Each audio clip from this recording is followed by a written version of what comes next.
trabajar en esta computadora.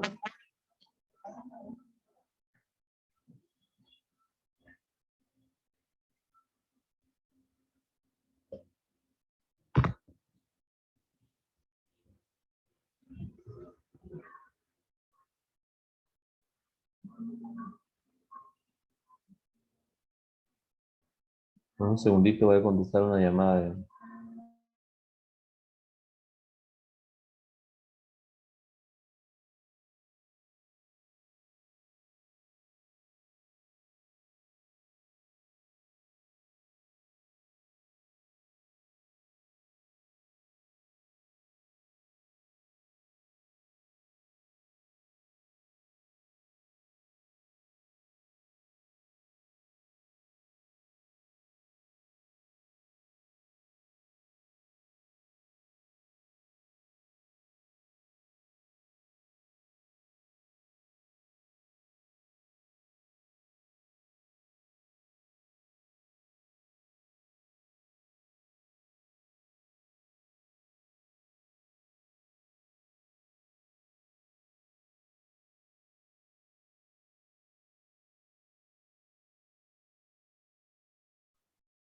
Bueno, muy buenas tardes con todos. Vamos a continuar con la secuencia de capacitación en el curso de atención prehospitalaria básica. Vamos a hablar acerca de los cuidados obstétricos y neonatales. Bueno, soy el doctor Edín Maldonado y voy a eliminar la cámara, voy a salir de la cámara para que no tenga ninguna interferencia en el desarrollo del tema. Así que cualquier duda al chat o pueden interrumpir el momento, levanta la mano, así cerramos la idea y podemos dar alguna aclaración o algo, o algún aporte de parte de ustedes a lo que estamos tratando de comunicar en esta oportunidad. Son los cuidados obstétricos y neonatales.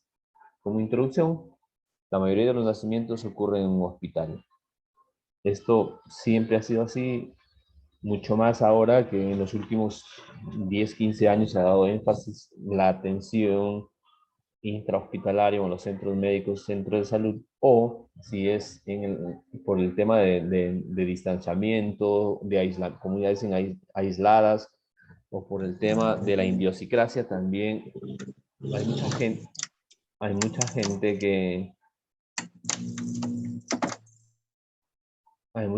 que tiene la costumbre, los usos ancestrales que se han transmitido de generación en generación, de que los partos deben ser atendidos por los mismos familiares, ¿no?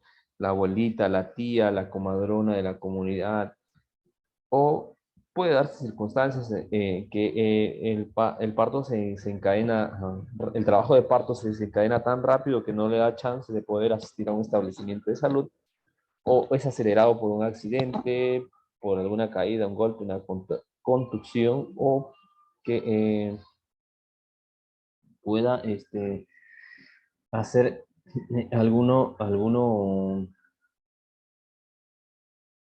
alguna circunstancia especial puede hacer que se pueda adelantar el trabajo trabajo de parto, ¿no? En ocasiones las embarazadas no pueden llegar al hospital y debemos tomar la decisión de atender el parto en la escena, transportar al paciente o transportar al paciente al hospital.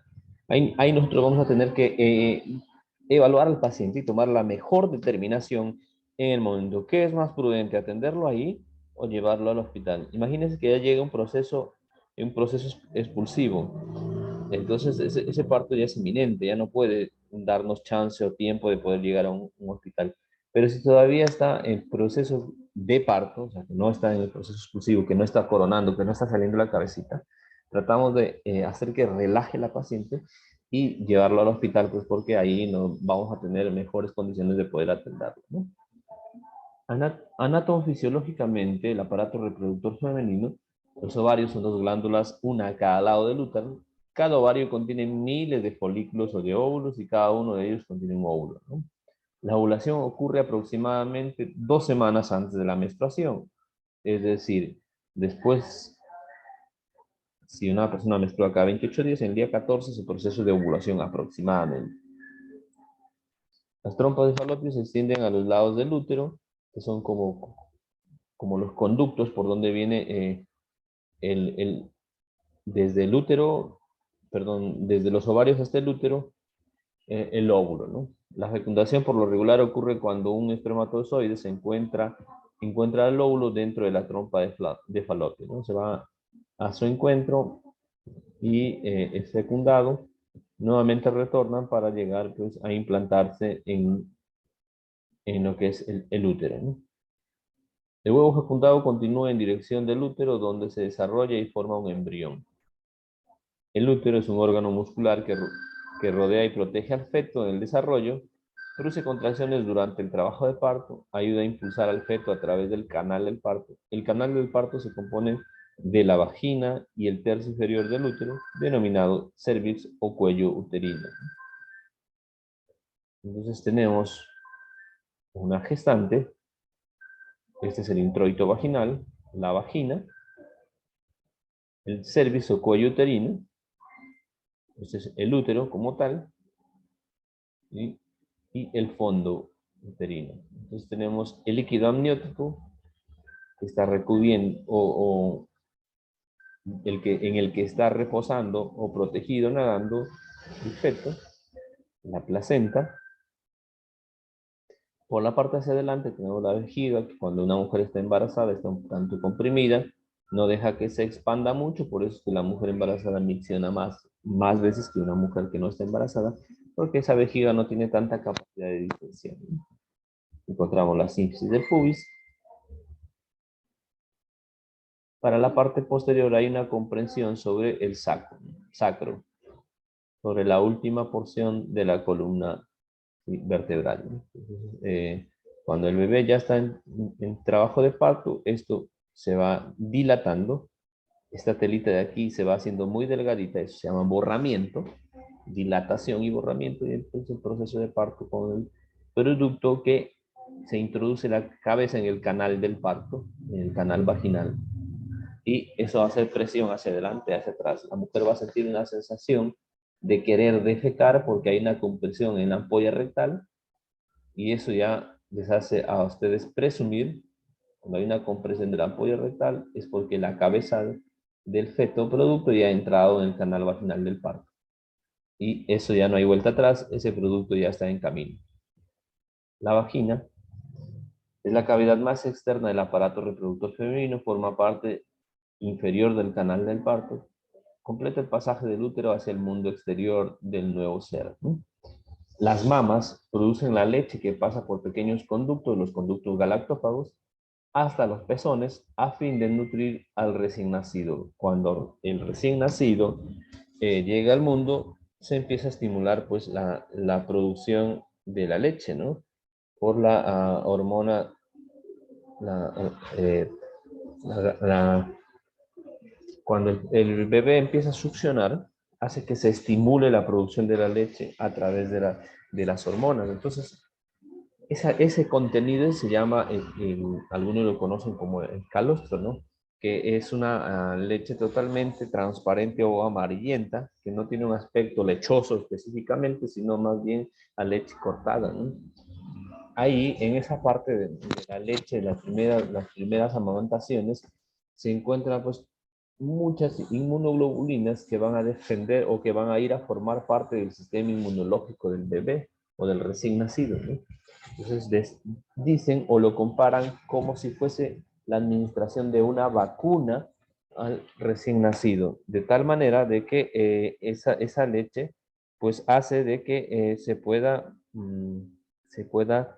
alimentar o se pueda nutrir al paciente y aparte, pues de que pueda mejorar su sistema inmunológico, ¿no?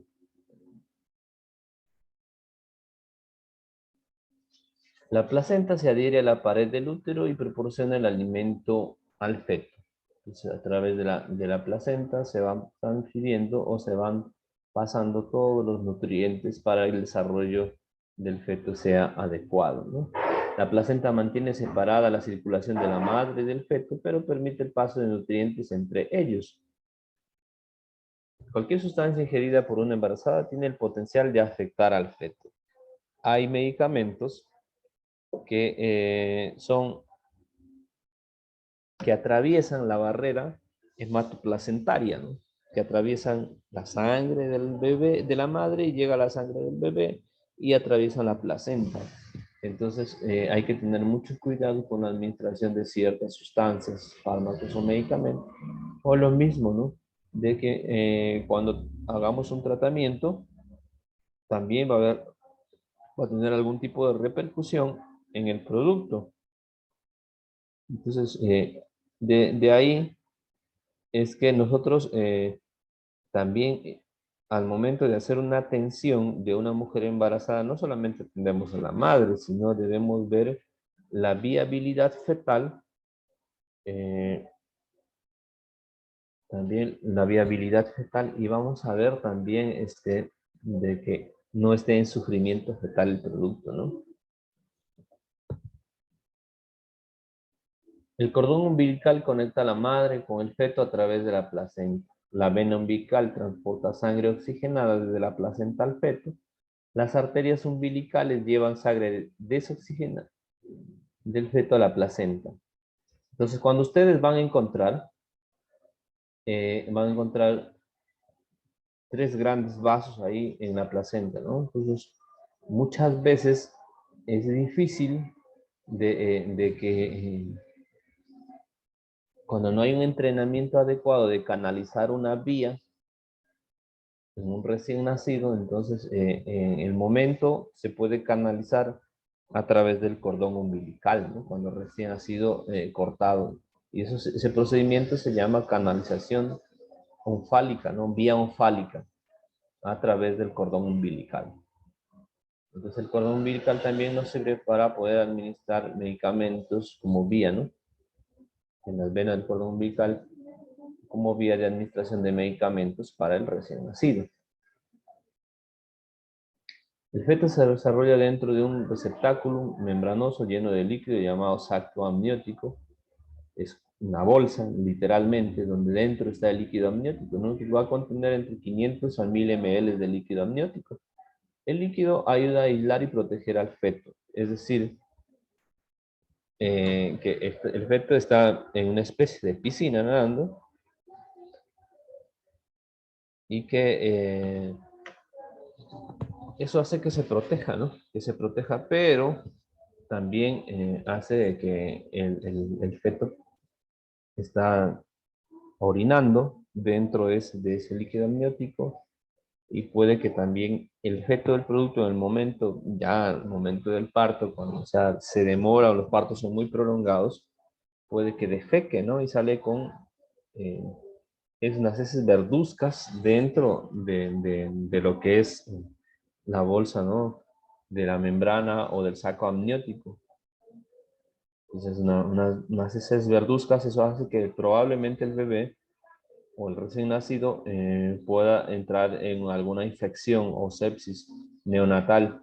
Entonces hay que darle tratamiento profiláctico, antibiótico-terapia profiláctica, ¿no? Otros sistemas corporales,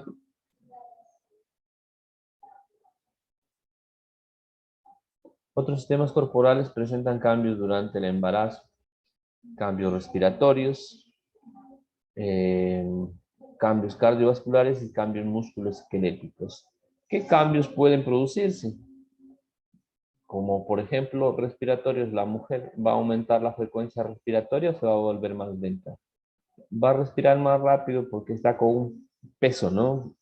Mientras más grande es el feto o más cantidad de líquido amniótico, más peso, entonces va a simular que está cargando algo. Eso hace que la mujer se esfuerce más y haya un aumento en el gasto cardíaco. Entonces va a tratar de compensar aumentando las respiraciones, aumentando la frecuencia cardíaca, ¿no? Otra circunstancia que ocurre en los cambios cardiovasculares es la hemodilución. Es decir, que aumenta el líquido para mejorar la circulación, pero al aumentar el líquido, lo que va a pasar es que los glóbulos rojos van a continuar en el mismo nivel, los factores de la coagulación van a continuar en el mismo nivel y va a haber una hemodilución. También que eh, es muy probable de que por ahí, si no tiene un control adecuado, puedan hacer hipertensión en el embarazo, ¿no? Diabetes en el embarazo. Los cambios en los músculos cambios en músculos esqueléticos, la posición, ¿no? Sobre todo en la última, en el último trimestre de la gestación, la posición anatómica que adopta la mujer es como si estuviese cargando algo hacia adelante y lo va sujetando. Hay un cambio en la ergonomía de la columna vertebral a nivel lumbrosacra, ¿no? Es decir, en la última parte. Entonces se va a quebrar más la columna vertebral, ¿no? Está como sacando cola y sacando pecho por el peso que tiene a nivel abdominal, ¿no? Aumenta los niveles hormonales. ¿Ustedes se han dado cuenta que las mujeres embarazadas son muy susceptibles? ¿Se han dado cuenta qué cambios creen que existe en una mujer embarazada hormonalmente?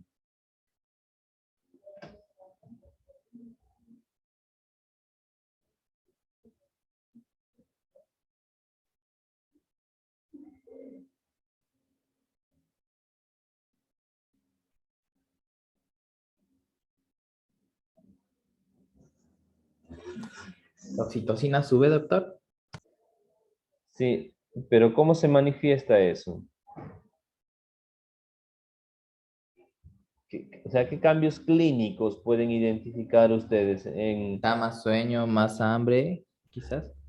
en el primer trimestre, ¿no? En el primer trimestre está más cansada, con más sueño, más cansancio, más sueño, comen más también. Algunos tienen náuseas, vómitos, que no quieren ver a ningún... Se agudiza el tema del olfato, ¿no? Entonces, a un mínimo estímulo oloroso puede presentar náuseas. Están más sensibles. Usted dice, bueno, habla un poquito fuerte, se ponen tristes, ya quieren llorar, se deprimen, etcétera, etcétera, ¿no?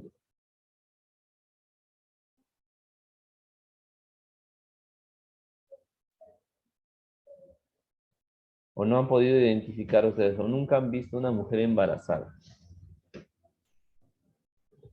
Si no lo han hecho, bueno, ya les va a tocar en algún momento. Para mantener el desarrollo fetal y preparar el cuerpo para el parto, o sea, hay hormonas que van a aumentar, ¿no? Hay hormonas que van a aumentar durante todo el proceso de parto, que es la relaxina, que mantiene al útero relajado, que no aumente las contracciones, que no se desencadenen los procesos de contracciones, ¿no? Entonces, ya más por el contrario, en la última etapa del parto, en la última etapa del embarazo, cuando se desencadena el trabajo de parto, se libera la oxitocina, ¿no? Que empieza a estimular las contracciones del feto, ¿sí? Las contracciones uterinas para empezar el proceso de parto del feto, ¿no? La embarazada tiene un mayor riesgo de complicaciones por traumatismo, por hemorragia y por algunas condiciones médicas, ya sea por el peso mismo, por la condición que tiene y por el proceso de que el producto para poder formarse necesita pues que de la madre pasen ciertos oligoelementos, sustancias al producto, ¿no?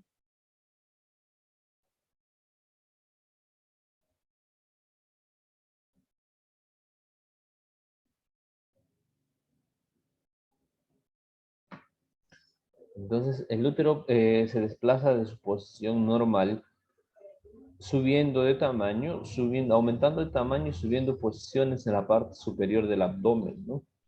Está dentro de la cavidad pélvica, pero ya en los últimos meses de la gestación encontramos pues un útero grávido, un útero embarazado con un producto que ha aumentado de tamaño, que incluso sobrepasa la altura del ombligo, ¿no? Entonces a eso le llamamos altura uterina, es decir, hasta dónde está crecido el útero.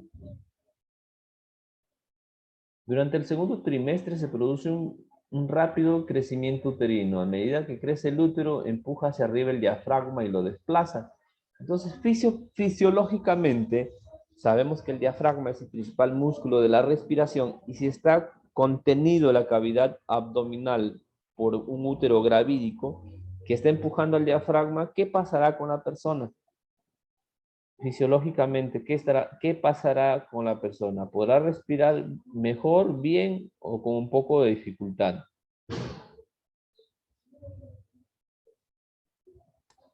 La respiración se dificulta, doctor, porque está generando presión. Exacto, ¿no? Entonces el diafragma no se va a poder extender totalmente, no se va a poder extender totalmente, ¿no? Porque el producto, el feto, no va a dejar que se extienda, pues le está comprimiendo y está poniendo una barrera. A medida que crece el útero, empuja hacia arriba el diafragma y lo desplaza. La capacidad respiratoria cambia con un aumento de la frecuencia y disminución del volumen. Entonces, aumenta la frecuencia porque menos volumen va a entrar a los pulmones. Entonces, una manera de compensar es aumentando la frecuencia respiratoria, ¿no? Aumenta el volumen de sangre, la velocidad y aumenta el volumen de sangre, decíamos que se hemodiluyen y la velocidad de coagulación disminuye porque está diluido los factores de la coagulación, ¿no? Lo que sí va a haber es un aumento en el gasto cardíaco.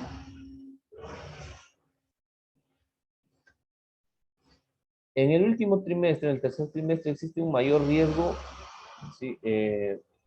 Tanto a inicios de la gestación existe la sensación de náuseas y vómitos, ¿no? En el tercer trimestre también existe un mayor riesgo de vómito y posible aspiración después de un traumatismo. ¿Por qué? Porque la cavidad abdominal va a estar, eh, el estómago como tal va a estar comprimido por la cavidad abdominal, ¿no? Por lo que está en el abdomen. Los cambios en el sistema cardiovascular y el incremento en la demanda de soporte al feto aumenta la carga de trabajo cardíaco. Es decir, el corazón de la mujer no solamente va a ser para satisfacer la necesidad de la madre, sino también del producto que se tiene ahí, ¿no? Entonces, en el tercer trimestre, si una persona está inconsciente, es muy probable eh, que por la relajación del diafragma, el producto comprima al estómago y produzca una, náuseas, sobre todo vómitos, y que como se ha desvanecido pueda broncoaspirarse, ¿no? Son más propensos a una broncoaspiración. El aumento de peso durante el embarazo es normal. Siempre se recomienda a una mujer que va a entrar en gestación pesarse para saber con cuánto está ingresando al proceso del embarazo y ver el control periódico para que no gane demasiado peso, ¿no? Y no se tenga pues productos o fetos con, no sé, con que nazcan más de lo que deberían, ¿no? Por ejemplo, sobre todo en las mujeres que son diabéticas, ¿no? Hay niños que nacen pues de 4 de 5 kilos, 4 y medio, entonces esos generalmente van a entrar en cesárea. Y si nos toca atender un producto en esas condiciones, eh, un producto muy grande, si para los médicos en el hospital es difícil poder traerlos al mundo y lo llevan a cesárea, imagínense, nos poder hacer una atención prehospitalaria de un macrosómico, ¿no? Un producto muy grande. Es un desafío para nosotros el poder atender.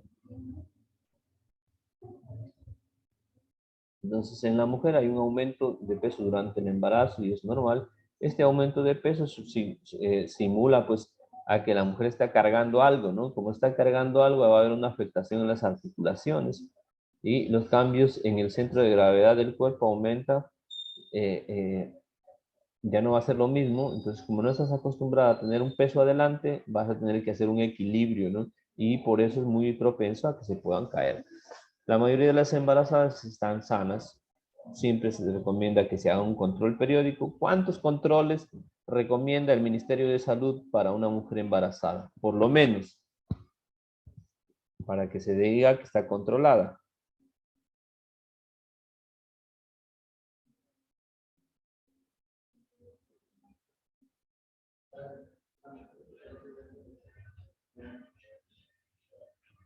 ¿Cuántos controles?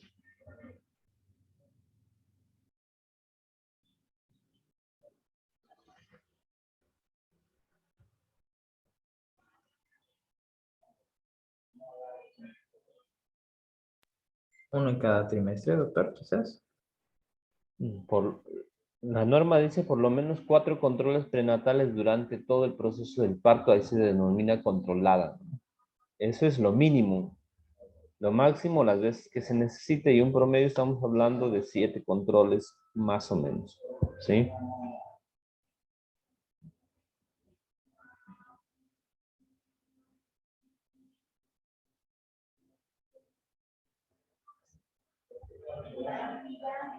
Pacientes con diabetes se desarrolla durante el embarazo en muchas mujeres sin antecedentes de la enfermedad. La diabetes gestacional por lo regular desaparece después del parto. El tratamiento es igual que de cualquier paciente con diabetes. ¿Qué medicamento se utiliza para la diabetes?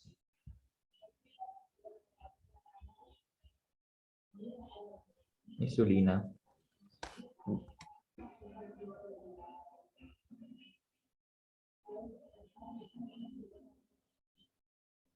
¿Qué medicamentos? Insulina. Es en orden jerárquico, ¿no?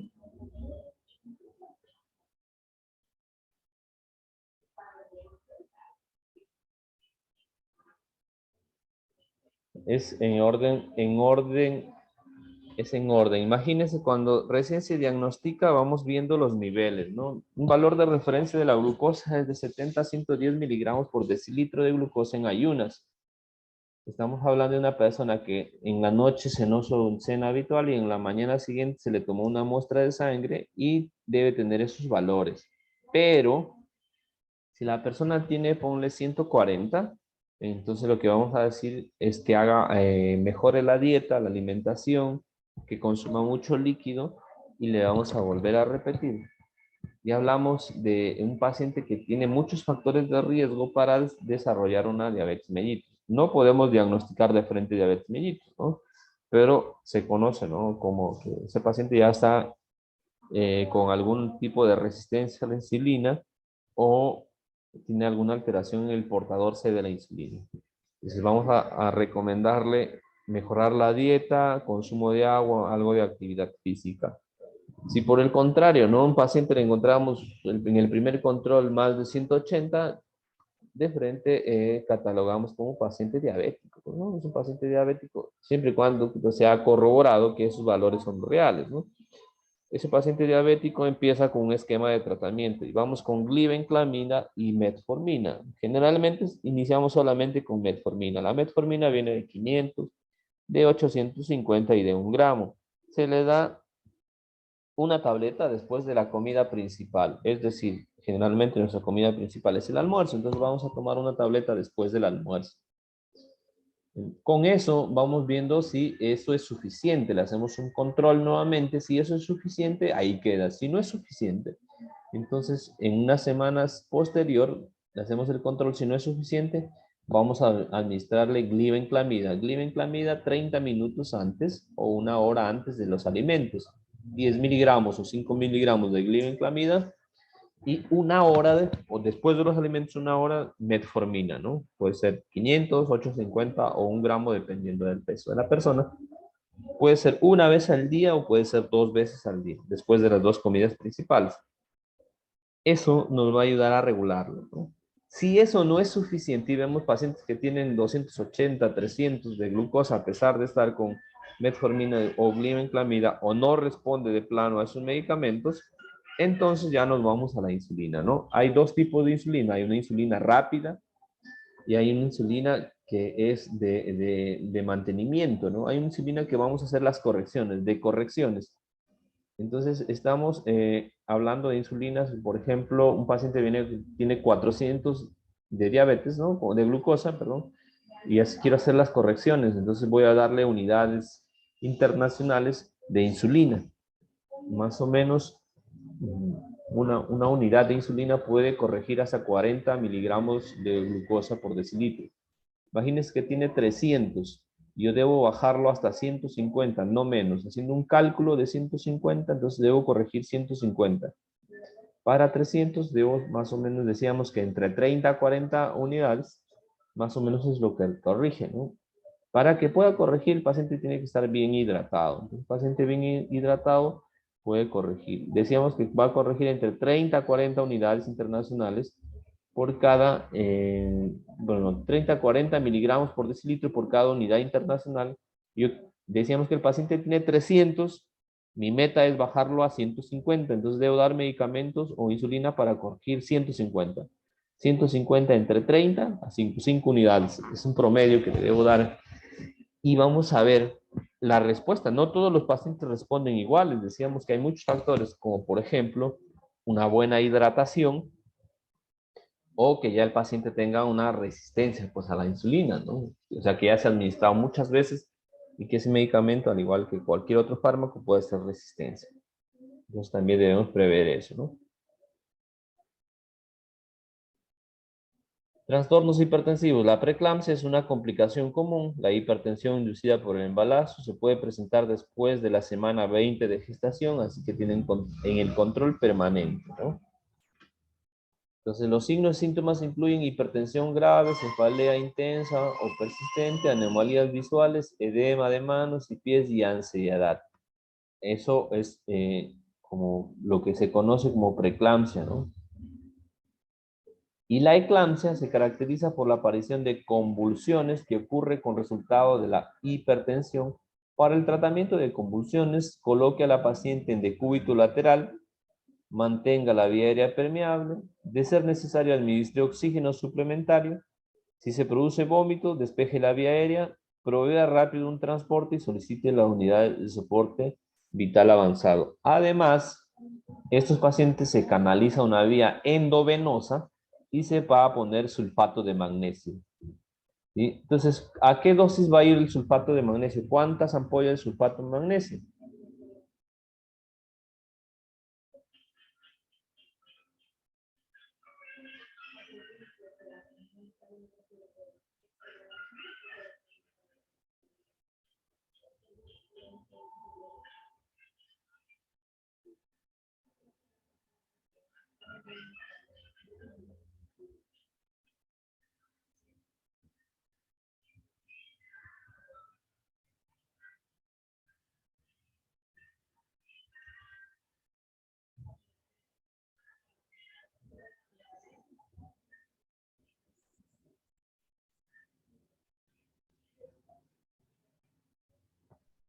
Nada.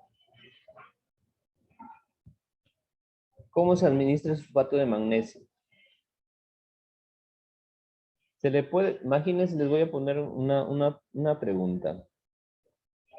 Ustedes van y encuentran a una mujer embarazada convulsionando.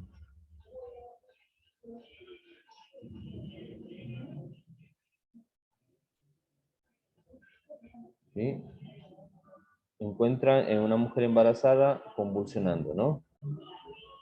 ¿Y qué medicamento utilizarían para parar las convulsiones?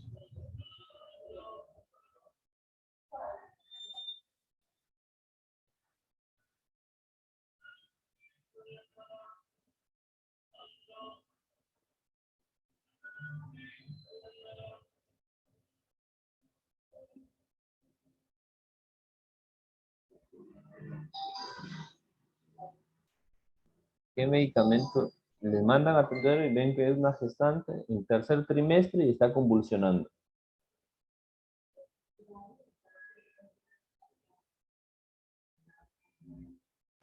Sulfato de magnesio, doctor, como ¿Cuánto? acaba de decir hace un rato. ¿Cuánto?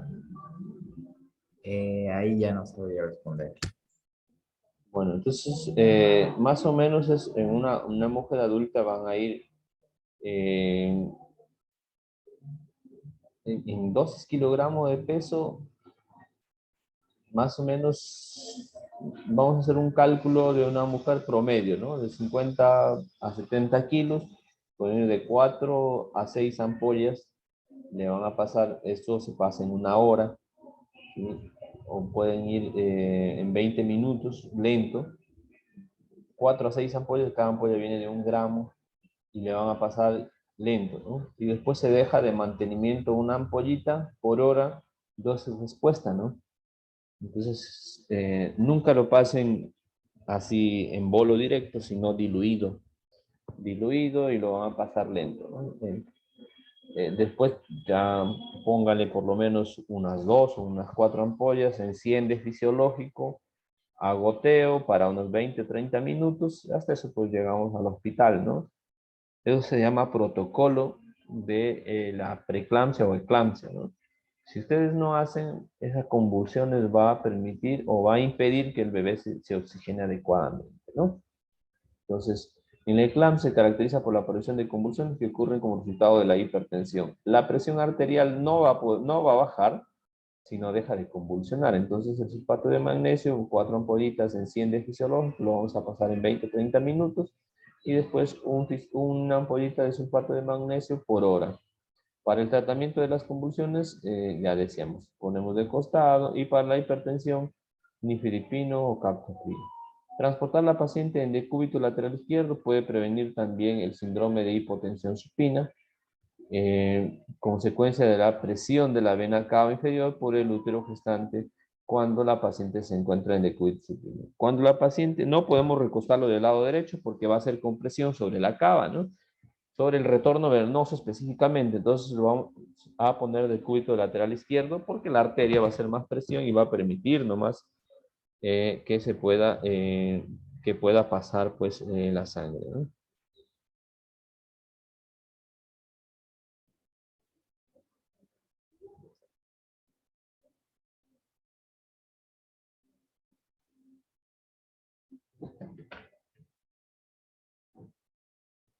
Cuando hay una hemorragia en embarazo, por embarazo ectópico, es decir, normalmente el producto se debería pues haber alojado en esta parte, ¿sí? En el útero, en la cavidad uterina, pero un embarazo ectópico es la ubicación del huevo, es decir, del óvulo fecundado, en el trayecto, ¿sí? En la trompa de falopio. Entonces, en vez de venir a ubicarse aquí, se ubicó acá. Pues, crece tanto que esta trompa pues empieza a dilatarse, a comprimirse y empieza a sangrar porque hay una ruptura de tejidos. Entonces, un embrión se desarrolla fuera del útero, casi siempre en una trompa de falopio, se llama ectópico, o sea, fuera de donde debería producirse, ¿no? La principal causa de muerte materna en el primer trimestre del embarazo es la hemorragia interna que sigue a la ruptura de un embarazo ectópico. Es decir, la ruptura de esos vasos sanguíneos que empiezan a sangrar por dentro, ¿no? Considere la posibilidad de una mujer que no presentó un ciclo menstrual y se queja de un dolor súbito e intenso en la parte baja del abdomen. Toda mujer en edad fértil con un abdomen agudo, un dolor abdominal, debe considerarse como un diagnóstico diferencial en embarazo ectópico, ¿no? A toda apendicitis también en las mujeres, ¿no? O síndrome agudo, doloroso, síndrome abdominal, síndrome doloroso abdominal debe considerarse también como un embarazo ectópico. Como diagnóstico diferencial. La hemorragia transvaginal que ocurre antes de que se inicie el trabajo de parto puede ser muy grave. Puede ser signo de un aborto espontáneo o pérdida gestacional. Desprendimiento prematuro de la placenta se separa prematuramente de la pared del útero. Placenta previa, la placenta desarrolla sobre el cérvix y lo cubre. Entonces, veamos en el canal vaginal un sangrado, ¿sí? Y hay una hemorragia, hay una ruptura entre la placenta, ¿sí? Entre la placenta y entre la cavidad uterina del fondo, o que la placenta se ha desarrollado una placenta previa, ¿no? Eso hace de que se desprenda y el bebé no reciba oxigenación, pues, ¿no? De la madre, porque ya se separó la placenta de la pared uterina. Entonces tiene que salir rápido ese producto para no entrar en hipoxemia, ¿no? Aborto es la pérdida gestacional, la expulsión del feto y la placenta antes de las 20 semanas. Es,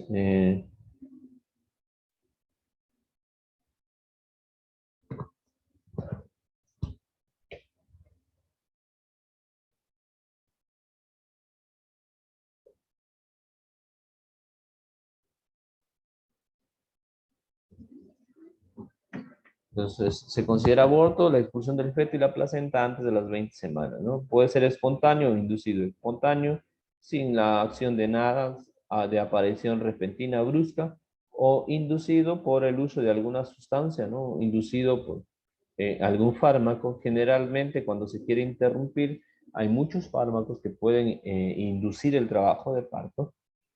En este caso, pues antes de las 20 semanas, ese trabajo de parto pues, es denominado aborto, ¿no?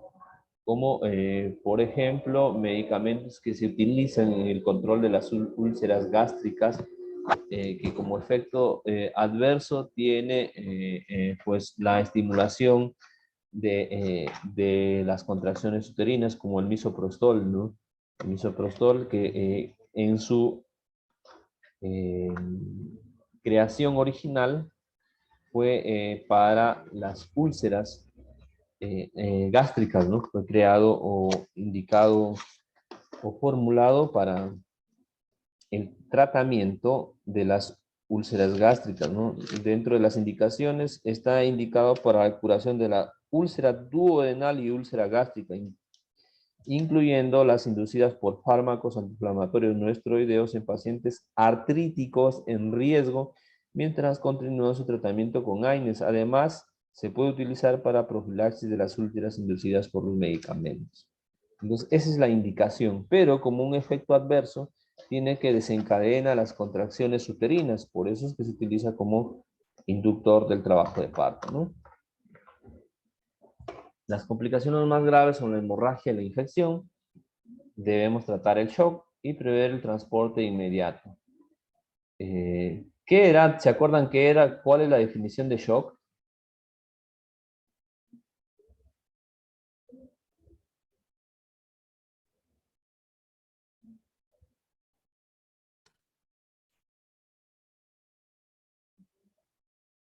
Sí, doctor, es cuando los tejidos no reciben suficiente oxigenación. Exacto, no es un estado de hipoperfusión, no hay buena circulación, no hay buena oxigenación, ¿no? Entonces, decíamos que este tipo de pacientes, ¿sí? Hay que tratar el shock, entonces hay que mejorar la circulación, ¿no? Y hablamos cuando hay pérdida de sangre de un estado de hipotensión permisiva. En el caso de las embarazadas hablamos de normotensión, ¿no? No hay que tenerlo en hipotensión porque el producto va a sufrir. Entonces, decir una presión normal, 90-60, 110-70 para la mujer embarazada, ¿eh? Paciente que ha tenido trauma y que estas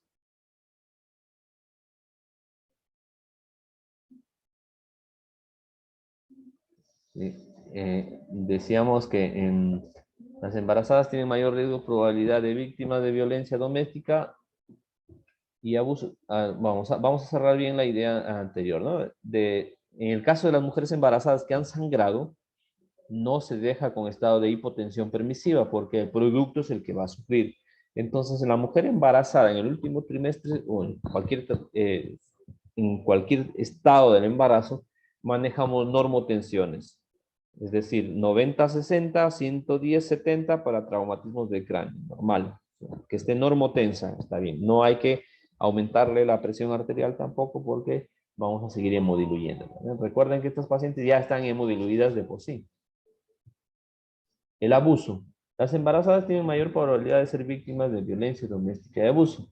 El abuso aumenta la probabilidad de aborto espontáneo, de parto prematuro, de bajo peso al nacer. ¿Y qué tipo de abuso estamos hablando en la mujer embarazada? Físico, sexual, económico, etcétera, etcétera, ¿no?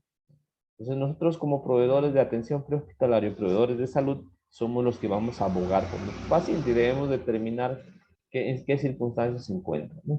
La mujer está en riesgo de hemorragia, de infección y de ruptura uterina. Preste atención al ambiente en cuanto a signos de abuso. De ser posible, hable con la paciente en una zona privada, lejos del potencial abusador. Cuando hay un abusador, va a tener siempre miedo de que pueda ser descubierto, ¿no? Entonces,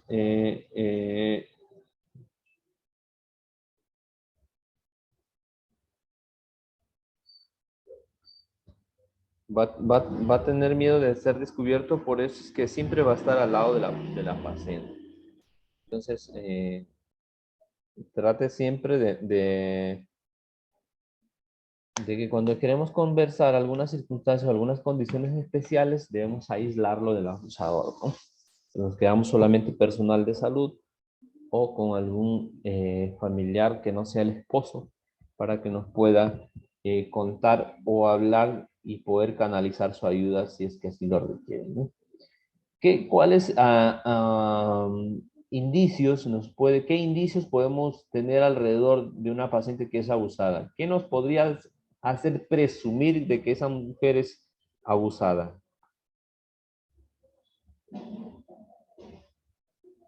¿Cuáles son los signos de abuso?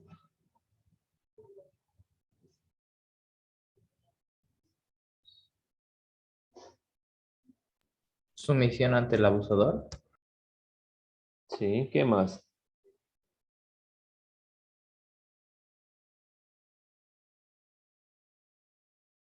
El abusador cuando está ahí presente, él habla, ¿no? Por la paciente. Entonces va a tratar siempre de esquivar, de salir de, de no entrar mucho en detalles, ¿no?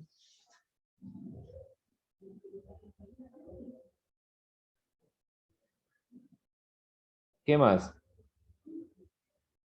Que la mujer pues tenga algunas manchas equimóticas de golpes, de contusiones perioculares, en la cara, en los brazos, en las piernas, que esté muy sumisa, muy callada, que esté muy triste, que esté apesadumbrada, taciturna, que no quiera hablar, que esté deprimida, que esté llorosa, ¿sí? Con signos de contusiones, de golpes, de hematomas, de heridas. Entonces, eso nos puede hacer presumir, ¿no? Que esté muy temerosa, muy nerviosa. Abuso de sustancias. Los efectos de adicción en el feto incluyen que sean prematuros, que tengan bajo peso al nacer, que tengan depresión respiratoria grave, que tengan una muerte intrauterina. El síndrome alcohólico fetal describe una condición de lactantes nacidos de madres que abusan del alcohol, sobre todo aquellas personas que viven en situación de pobreza, sobre todo aquellas personas que viven en situación de calle, ¿no? Entonces,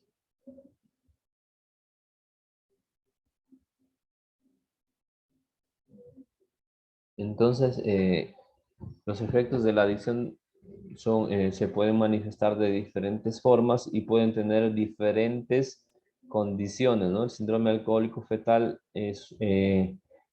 se da generalmente en aquellos, ¿no?, que consumen muy a menudo y que estas personas generalmente están en situación de calle.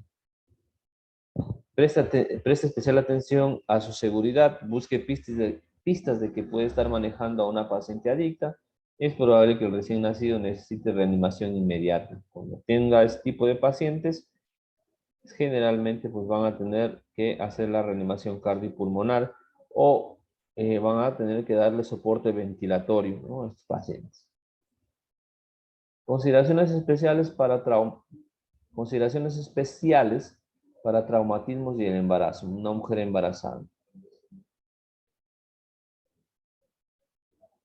Eh, en una llamada de trauma que involucra a una embarazada, usted tiene a dos pacientes, la mujer y el feto. La embarazada tiene un mayor riesgo de caídas, decíamos que el cambio de la posición del equilibrio. Nosotros cuando vamos a atender a una mujer embarazada, ¿quién es nuestra prioridad? ¿El feto o la madre? Madre. ¿Por qué? Que si la madre no está bien, el feto tampoco va a poder vivir.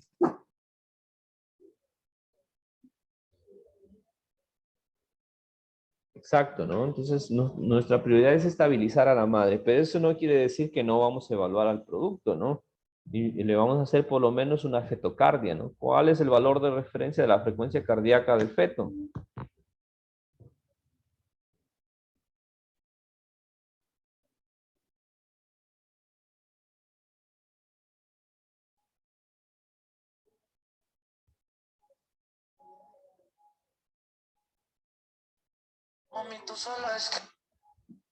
¿Se acuerdan o no?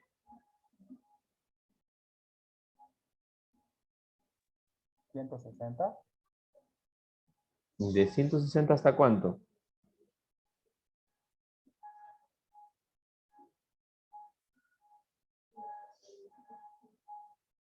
De 110 a 160. De 110 a 160.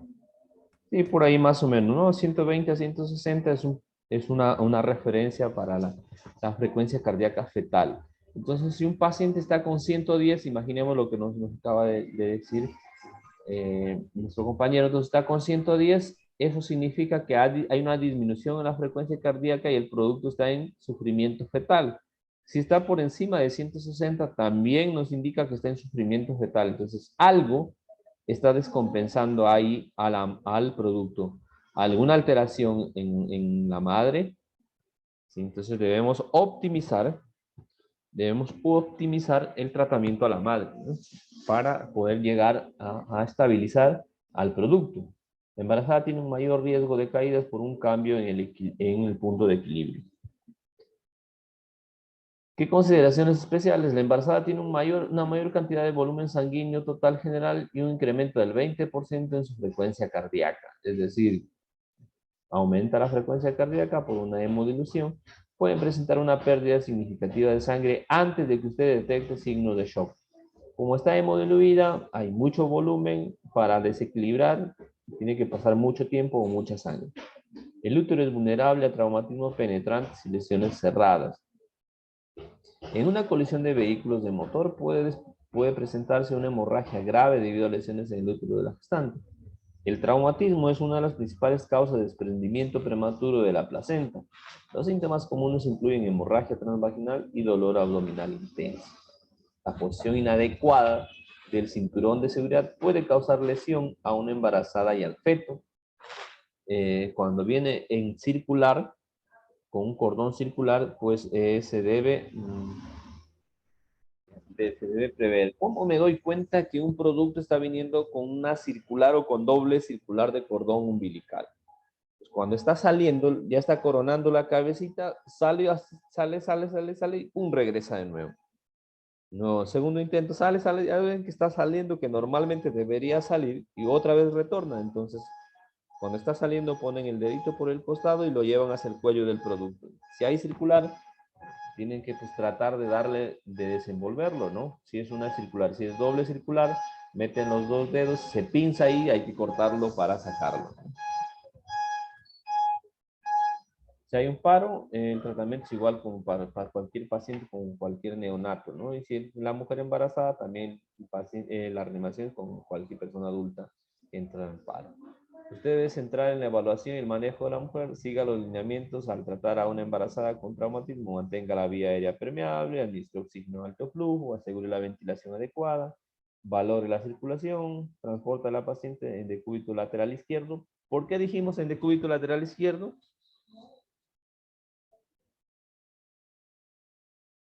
Para no comprimir la aorta.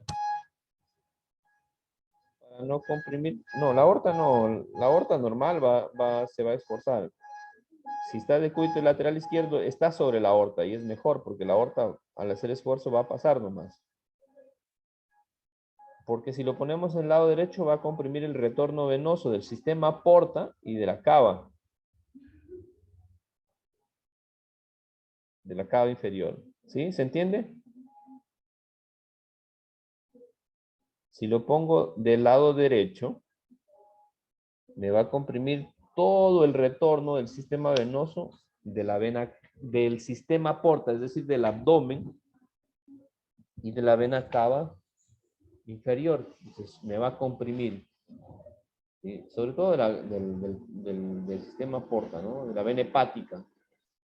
Entonces, para que no pase eso, no se cree un flujo en los miembros inferiores, lo pongo del lado izquierdo, que va a hacer presión sobre la arteria, pero la aorta abdominal lo va a empujar nomás, no va a tener problema. Usted debe centrar en la evaluación y el manejo de la mujer. Sigue estos lineamientos al tratar a una mujer embarazada con traumatismo, todo lo que hablamos, ¿no? X, A, B, C, D. Hay otras consideraciones culturales, como la sensibilidad cultural es importante. Las mujeres de algunas culturas pueden tener un sistema de valores que afecta a la elección de cómo se cuidan durante el embarazo, cómo planean el proceso de nacimiento. Es decir, cuando ustedes llegan al campo o lugares donde su cultura es muy cerrada, no te dejan ni que veas los genitales, o en todo caso quieren que sea atendido por una mujer, o si hasta entre el proceso de parto adoptan posiciones como por ejemplo en las cuclillas, de rodilla, agarrados sobre una soga, etcétera, etcétera. No habitualmente como hacen el resto o el común denominador de las personas que están en trabajo de parto, ¿no? Se ponen el cúbito dorsal, se agarran las rodillas y empiezan a empujar, ¿no?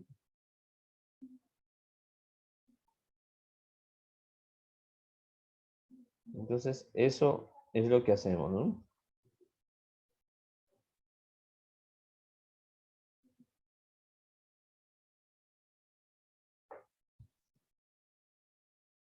En algunas culturas no se permite que un proveedor de atención médica masculino evalúe o examine a una paciente femenina. Respete las diferencias y cumpla con la solicitud del paciente. Decíamos, ¿no? Mujer, necesitan que lo revise una mujer. Entonces, cuando sucede eso y no hay mujeres en nuestro equipo, acompáñese de la mamá, de la tía, de la hermana o de un personal femenino. Cuando hay embarazo en adolescentes, es un problema también muy especial, sobre todo en el campo, ¿no? Les cuento que estaba en Sucre, en una comunidad, en un municipio de Presto, y llega pues una señorita con uniforme del colegio, lo trae el profesor que tenía un dolor abdominal y que había perdido pues un líquido de los genitales. Entonces yo ya lo vi que estaba con un abdomen bien protruido, bien grande. Imaginé que esa niña, 15 años, estaba gestando. Entonces le dije, bueno, que lo iba a revisar. Pasó la técnica de enfermería de ahí del establecimiento. La señorita estaba viviendo en un internado ahí en el colegio. Entonces pasó la técnica y lo revisamos en conjunto. Y le dije, bueno, esta señorita está embarazada y está en proceso de parto. Es más, está en proceso expulsivo. Tiene, para mí, le hice el tacto vaginal y tenía un 7 de dilatación, 6 de dilatación. Está con un borramiento más o menos del 40 al 50% con 6 de dilatación. ¿Se acuerdan que hablábamos del borramiento que era cuando se ponía delgadito el borde del útero? Entonces, ese útero ya estaba muy delgadito como para salir el producto y ya se estaba dilatando, el canal vaginal ya se estaba ensanchando. Y bueno, el, la enfermera se asustó, dijo, no, la niña no está embarazada. Y llegó otro médico y dijo que no estaba embarazada. Que ese trabajo de parto, si era parto, era un aborto y que faltaba muchísimo. Entonces empezamos pues a intercambiar ideas, ¿no? Le dije, bueno, la única manera de salir de duda es hacerlo en una ecografía y llevándolo para que se lo vea en otro establecimiento. Resulta que en menos de 4 o 5 horas bajamos en la ambulancia, llegó, entró en expulsivo y dio a luz. Una niña de 15 años que terminó desgarrada porque, bueno, no esperaban que esté en trabajo de parto, no se la prepararon, etcétera, etcétera. Entonces es muy de cuidado porque hay que informar a la familia, ¿no?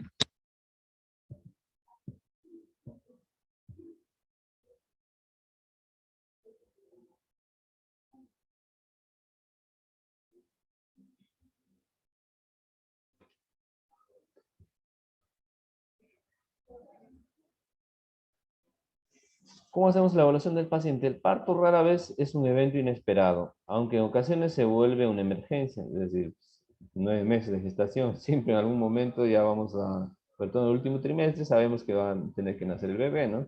Para eso se le prepara a la gente, ¿no? Que tengan su mochila de emergencia preparada con sus cositas, sobre todo para recibir al recién nacido, ¿no? La ropita, la indumentaria que va a recibir, la sábana, la colcha, su gorrita, protección de su mollerita, su equipo, sus pañales y su kit de higiene y limpieza, ¿no? Ya nos toca atender en una situación así que se haya desencadenado rápidamente, que no les ha dado el tiempo para llegar al hospital. Bueno, primero la seguridad, ¿no? Nuestra protección, tome las precauciones estándar. Si el trabajo de parto ya se inició o concluyó, utilice guantes, protección para los ojos, la cara como mínimo. Si el tiempo lo permite, debe usar también una bata. Si no, con guantes y protección ocular. Considere pedir recursos adicionales porque no sabemos si el producto o el bebé está controlado o necesita o es prematuro o necesita algo más, ¿no? Esa información se debe, esa información se debe prever, ¿no? Se solicita en el momento de la atención a los que estén pues ahí. Se encontrará con embarazadas que no estén en trabajo de parto, por lo que es importante determinar el mecanismo de la lesión, la naturaleza de la enfermedad y llevarlo al hospital para que continúe con la evaluación. No muestra una estrechez de miras durante una llamada, es decir, que no tengan una mirada en túnel, ustedes que no se dirijan, que no pongan nada, que debemos abrirnos a todas las posibilidades que puedan estar pasando, ¿no? En la evaluación primaria obtenga una impresión general. Si la paciente está en trabajo de parto activo o si usted tiene un tiempo para realizar una evaluación y atender otras posibilidades amenazas para la vida, realice un examen rápido. Debemos no solamente verificar lo que es el parto, sino que por ahí probablemente alguna condición agregada, ¿no? Alguna patología agregada. La vía aérea y la respiración. Durante un parto, las condiciones que ponen en riesgo la vida respecto a la vía aérea y la respiración de la paciente, por lo general, no son un problema. La paciente está gritando, está pujando, está hablando, está quejándose. Entonces, eso nos hace escuchar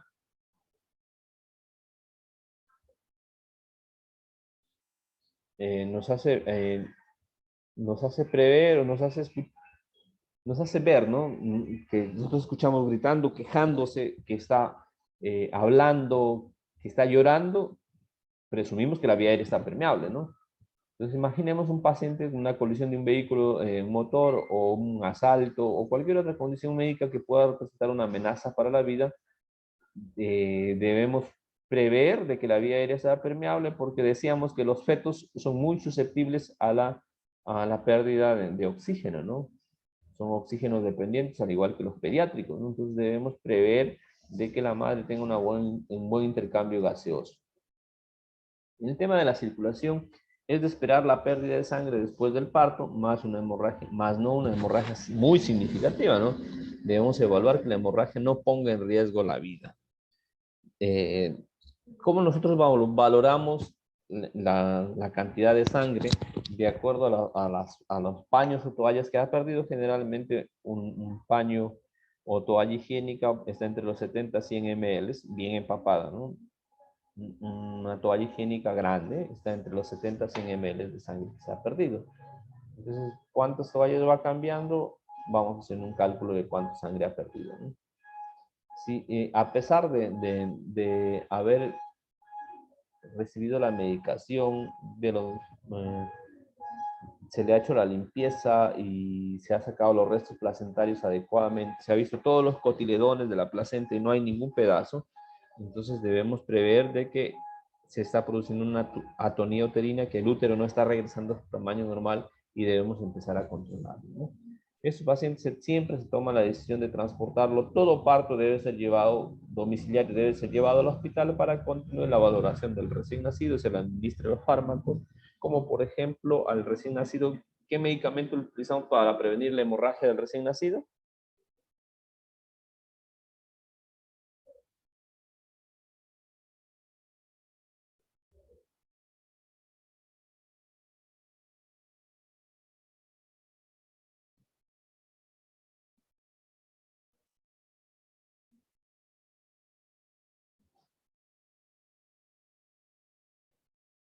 ¿Saben?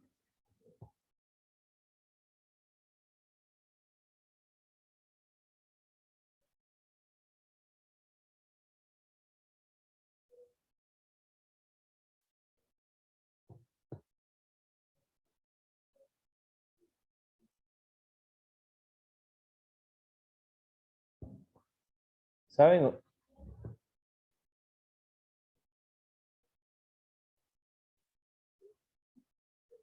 ¿Saben o no? Bueno, la fitomenadional vitamina K le vamos a administrar al recién nacido, ¿no? Viene de 1 miligramo, de 10 miligramos, una ampollita de 1 miligramo intramuscular para evitar la hemorragia del recién nacido, ¿no?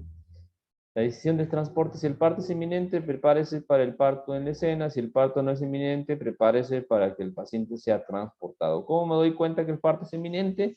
Que el producto está coronando, ¿no? La cabecita está saliendo a través del canal vaginal. Y si no, al abrirlo, pues no se ve nada, hay que llevarlo al hospital. La decisión del transporte, proporcione rápido el transporte a la mujer embarazada con hemorragia significativa, con dolor, con hipertensión, que está convulsionando, que está en estado mental alterado.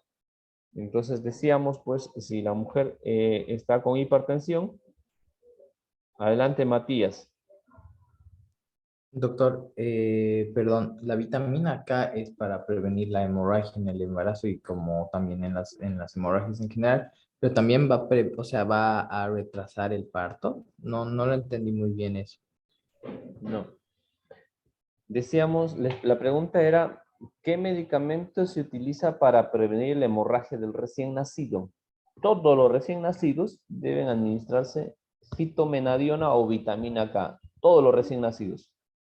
¿Sí? Entonces, eso va a prevenir que se desencadenen hemorragias en el recién nacido. 1 miligramo intramuscular está en el muslo. Y si en la mujer embarazada, que ya se ha tratado de controlar, que ha dado a luz, que ha salido la placenta y que vemos que está íntegra y que no para el sangrado, podemos utilizar, ¿no?, los oxitóxicos de la oxitocina. Ni bien sale la placenta, se administra, ni bien sale, perdón, el producto, se administra intramuscular. Después, ni bien sale la placenta, queda todo a goteo, ¿no?, para que se produzca la contracción del útero. Pero si a pesar de eso, entonces se utiliza otros fármacos para inhibir, para disminuir el sangrado.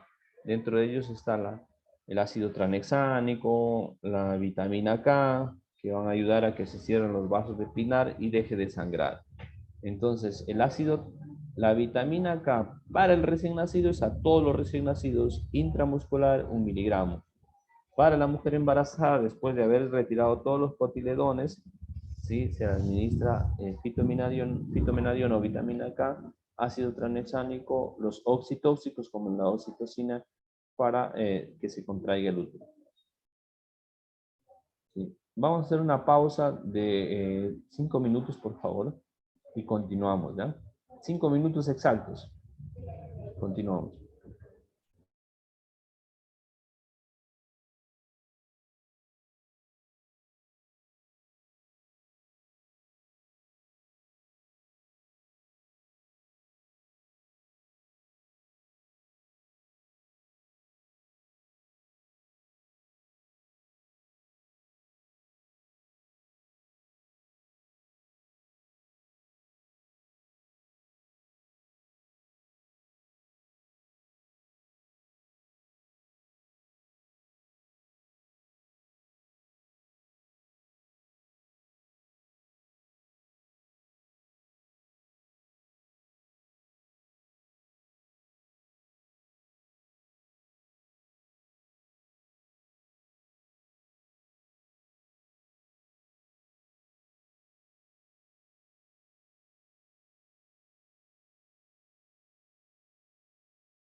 Bueno, continuamos entonces. La decisión de transporte. Debemos proporcionar rápido el transporte a las personas embarazadas que tengan una hemorragia significativa, que tengan dolor, que estén hipertensas, que estén convulsionando y con estado mental alterado. Estado mental alterado, primerito le vamos a medir la glucosa, le vamos a administrar oxígeno. Si está convulsionando, ¿qué medicamento le vamos a dar?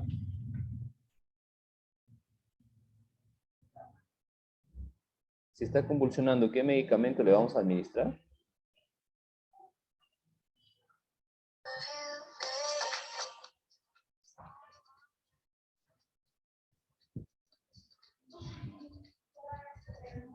Sulfato de magnesio, doctor. ¿Cuánto?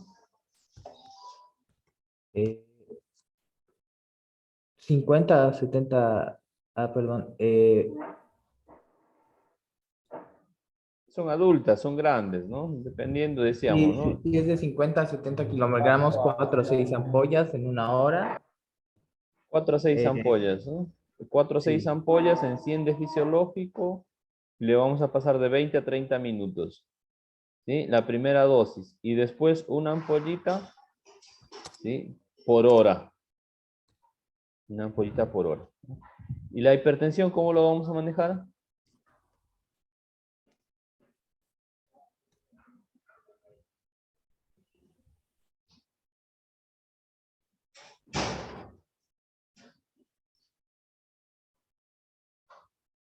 ¿La hipertensión cómo lo vamos a manejar?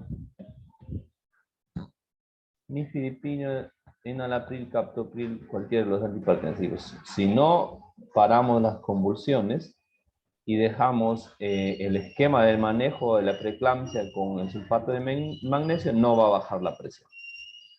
¿Sí? Entonces, eso ténganlo bien por seguro, ¿no? Registren todo en la historia clínica detallada, su fecha probable de parto, fecha de última menstruación, fecha probable de parto. Cualquier complicación de la que la mujer esté enterada, ¿no? Generalmente tienen su tarjeta de control prenatal y ahí les va a dar toda la información. Si no tienen eso, traten de sacar o de indagar cuántos controles se hizo, si se hizo una ecografía, si le dijeron cuándo era. La gente generalmente no se acuerda cuándo es la fecha, cuántas semanas de gestación tiene, pero sí sabe cuándo van a nacer tu bebé. Me dijeron en diciembre, me dijeron en enero. Más o menos por ahí uno saca sus conclusiones, ¿no? Porque generalmente no se acuerdan cuándo fue la fecha de última menstruación. Es muy común, ¿eh? Entonces debemos más o menos así hacer un cálculo. Cualquier complicación de la que esté enterada, es decir, que le dijeron que tenía glucosa elevada, que era hipertensa, que era diabética, etcétera, etcétera, ¿no? Si recibe, cuántos controles prenatales se hizo hasta ahora, cuántos controles ecográficos, y si tuvo antecedentes médicos con los demás hijos que tuvo, si es que es primigesta, multípara, si ha tenido varios hijos, lo más probable es que este hijo salga rapidito. Entonces deben prepararse también para eso. Hay que hacer dentro de la evaluación lo mismo, ¿no? Que hacemos una evaluación de un paciente, utilice la mnemotecnia sample, la que usted determine, y ahí vamos a poder nosotros sacar toda la información para el registro de nuestra historia clínica y la evaluación del paciente. Ojo, si ya rompió el saco amniótico, pregunte si el líquido era verde. Decíamos que si es totalmente verde es porque el bebé está defecando y es meconio, ¿no? Entonces, si es transparente blanquecino, no ha hecho caca el bebé, solamente pis. Dentro de la evaluación secundaria, nos hacemos una basal de los signos vitales, evalúe los principales sistemas corporales. ¿Sí? Céntrese en la queja principal. Si la paciente está en trabajo de parto, concéntrese en las contracciones y el posible parto. Si sospecha que el parto es inminente, verifique si hay coronación. Decíamos, la coronación, cuando ya se ve la cabecita, es un feto que está coronando y es un inminente trabajo de parto. Una basal de los signos vitales, alerta en especial respecto a una taquicardia e hipotensión o hipertensión. Si la mujer está taquicárdica, está compensando algo, falta de volumen o falta de oxígeno. Si está hipotensa, está por alteración de volumen, falta de volumen, o hay alguna alteración vasovagal o neurológica. Si está con hipertensión, veamos de que no se trate de una preeclampsia o una eclampsia, ¿no? La hipertensión, incluso leve, puede indicar problemas más graves, es decir, que se esté desencadenando un proceso de preeclampsia, eclampsia. Por último, si eso no se controla, llega a un estado de síndrome de HELP, ¿no? Que es alteración enzimática, alteración en la hepatopatía, ¿sí? Alteración de los factores de la coagulación, se empiezan a romper los glóbulos rojos, ¿no?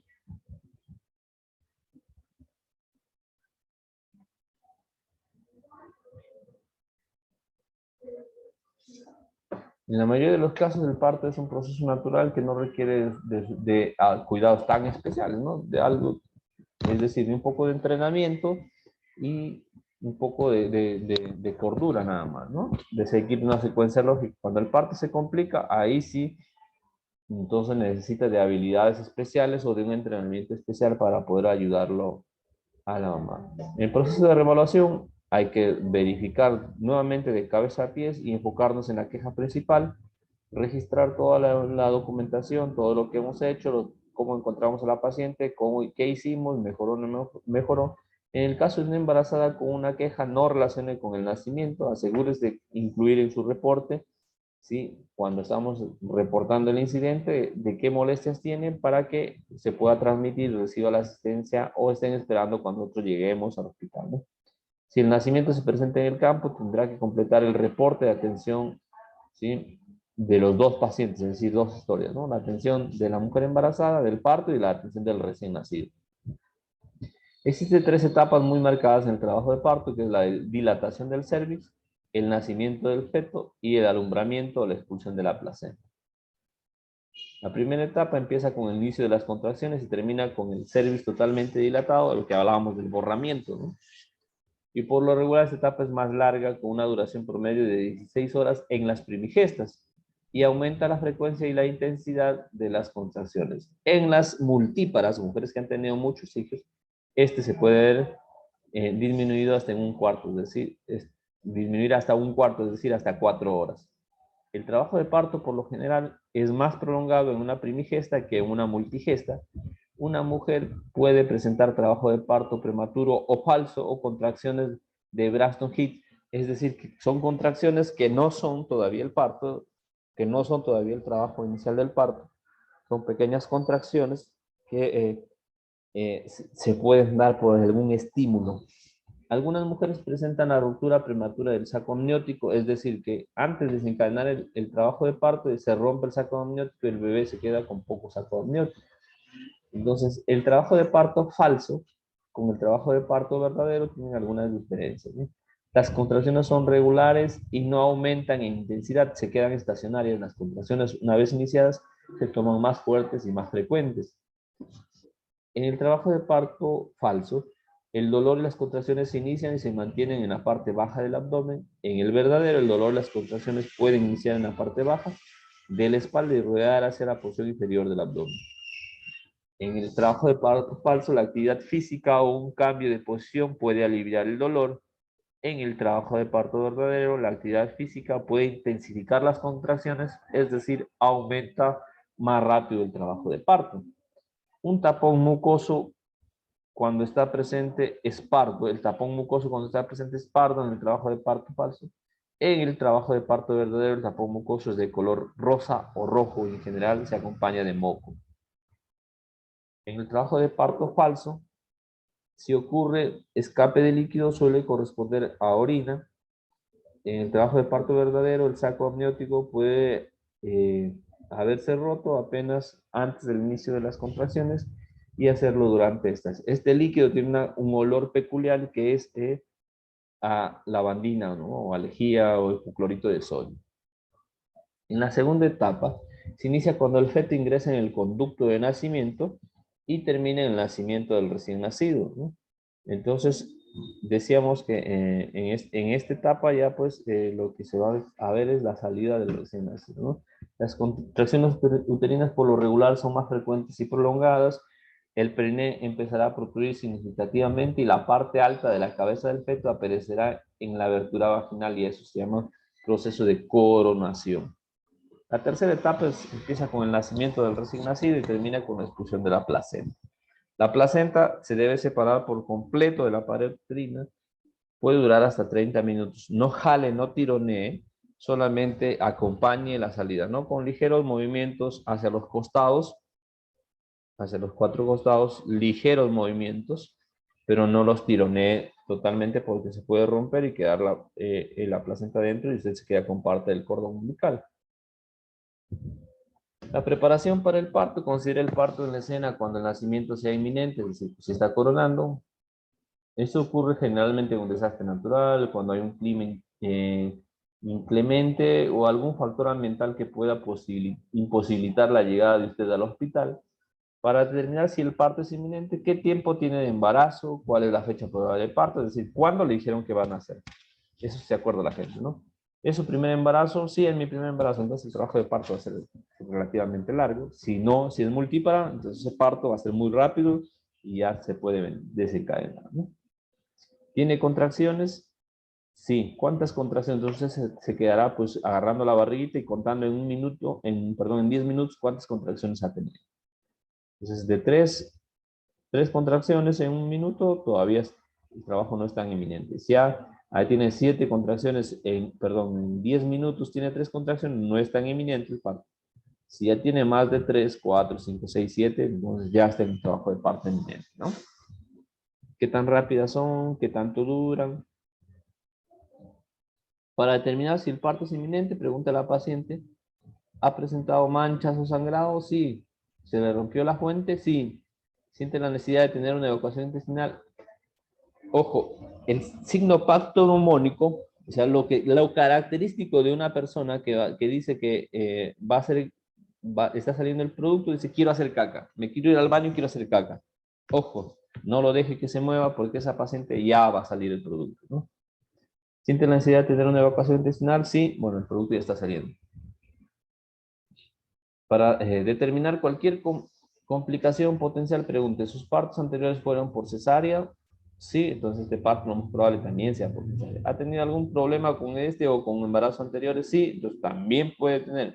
Si dice no, entonces lo más probable es que no también. ¿Utiliza drogas, ingiere alcohol o toma algún medicamento? Si utilizo drogas, entonces ese bebé puede requerir oxígeno o alguna circunstancia especial. ¿Existe la posibilidad de que sea un parto múltiple?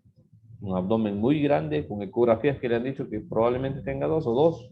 Es muy probable, ¿no? Su médico espera otras complicaciones. ¿Qué le dijo el médico al momento de valorar? Si la paciente dice que siente la necesidad de evacuar o de pujar, prepárese para el parto. Inspeccione visualmente la abertura vaginal para ver si hay una coronación.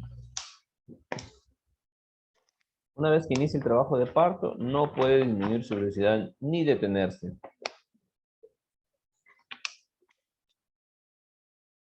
Si ya se inició el trabajo de parto, no deje que la paciente mantenga las piernas cerradas. Si ya está saliendo, el producto debe salir ya. Ya no se puede regresar. No deje ir al sanitario porque el producto puede nacer en el baño. Recuerde, si va a estar en el parto, en la escena, usted solo está asistiendo a la madre durante el parto. La madre va a hacer el trabajo de parto. Usted solamente va a acompañar.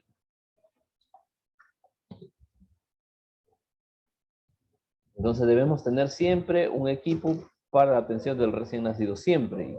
¿Qué debe tener un equipo para la atención del recién nacido? Pues las mantas para recibir el producto, las pinzas, las tijeras, los guantes, el clan umbilical, la ropa del recién nacido, el abrigo, etcétera, etcétera, ¿no? Posición de la paciente. Conserve la privacidad de la paciente, cubra la parte abdominal con una sábana hasta las rodillas. Coloque a la paciente sobre una superficie plana, acoginada con las mantas, sábanas y toallas. Apoye la cabeza, el cuello y la parte superior de la espalda. Pide a la paciente que mantenga las piernas y las caderas flexionadas con los pies planos sobre la superficie y las rodillas separadas. Esto es lo habitual, ¿no? Pero decíamos que hay algunos pacientes que tienen algunas costumbres que esto va a ser modificado. Coloque toallas o sábanas alrededor de la zona del parto. Abra con cuidado del equipo. en la caja del material donde está el equipo para atención del parto, use las sábanas y cubiertas estériles del equipo de obstetricia para formar un campo estéril para el parto. Entonces, en la imagen ustedes pueden evidenciar que ya está coronando, está nuestro campo estéril, está cubierto con una sábana, puede ser ambas rodillas, solamente vemos la parte del introito vaginal, la cabeza del producto que está coronando, está saliendo, ¿no? Como hicimos en el ejercicio, ¿se acuerdan? Vamos a introducir nuestro dedo haciendo presión acá, hacia adentro, en el periné lateral, para poder facilitar la salida. Agarramos por arriba y por debajo y lo vamos a girar la cabecita para que salga haciendo un giro, ¿no? Eso ya lo hemos practicado. Su compañero se debe colocar del lado de la cabeza de la paciente para confortarla, calmarla y alentarla y vigilar la vía respiratoria. Vigile continuamente el coronamiento. Algunos pacientes pueden tener trabajo de parto y nacimiento precipitados, es decir, muy rápido, un primer empujón sale todo. Colóquese de manera que pueda ver en todo momento la zona perineal, tome el tiempo de las contracciones. Si son contracciones muy largas, entonces el producto está sufriendo, ¿no? Nacimiento de cabeza. Observe la cabeza conforme sale de la vagina, sostenga la cabeza con la mano angulada en tanto la gira. Evite colocar los ojos o fontanela del recién nacido con los dedos porque se pueden hundir. Entonces decíamos, cubrimos con la palma de las manos hasta el cuello, ¿no? Y lo giramos ligeramente y sale el producto. El saco amniótico no roto. Si el saco amniótico no se rompe al momento de que sale la cabeza y esté coronando, se observará como un saco lleno de líquido que sale de la vagina. Si no se retira, sufocará al feto. Entonces debe romperlo para que el feto empiece a ventilar por sí mismo. Funcione el saco con una pinza o rompa girando entre sus dedos. Despeje inmediatamente la boca y la nariz del recién nacido. El cordón umbilical alrededor del cuello. Tan pronto como nazca la cabeza, use un dedo para percibir si el cordón umbilical se encuentra alrededor del cuello circular del condón. Por lo general puede deslizar con suavidad el cordón sobre la cabeza, ya que ya nació, es decir, sacarle y darle una vuelta, destramparlo. De lo contrario, se debe cortar, ¿no? La expulsión del cuerpo. Una vez que se expulsó la cabeza, el cuerpo por lo general se expulsa fácilmente con hacer un pequeño movimiento hacia internamente y hacia afuera. Sostenga la cabeza y la parte superior del cuerpo conforme salen los hombros. No jale al feto del canal del parto. El neonato estará resbaloso y cubierto de vermix gaseoso, que es una grasita, ¿no?, blanquecina en el cuerpo.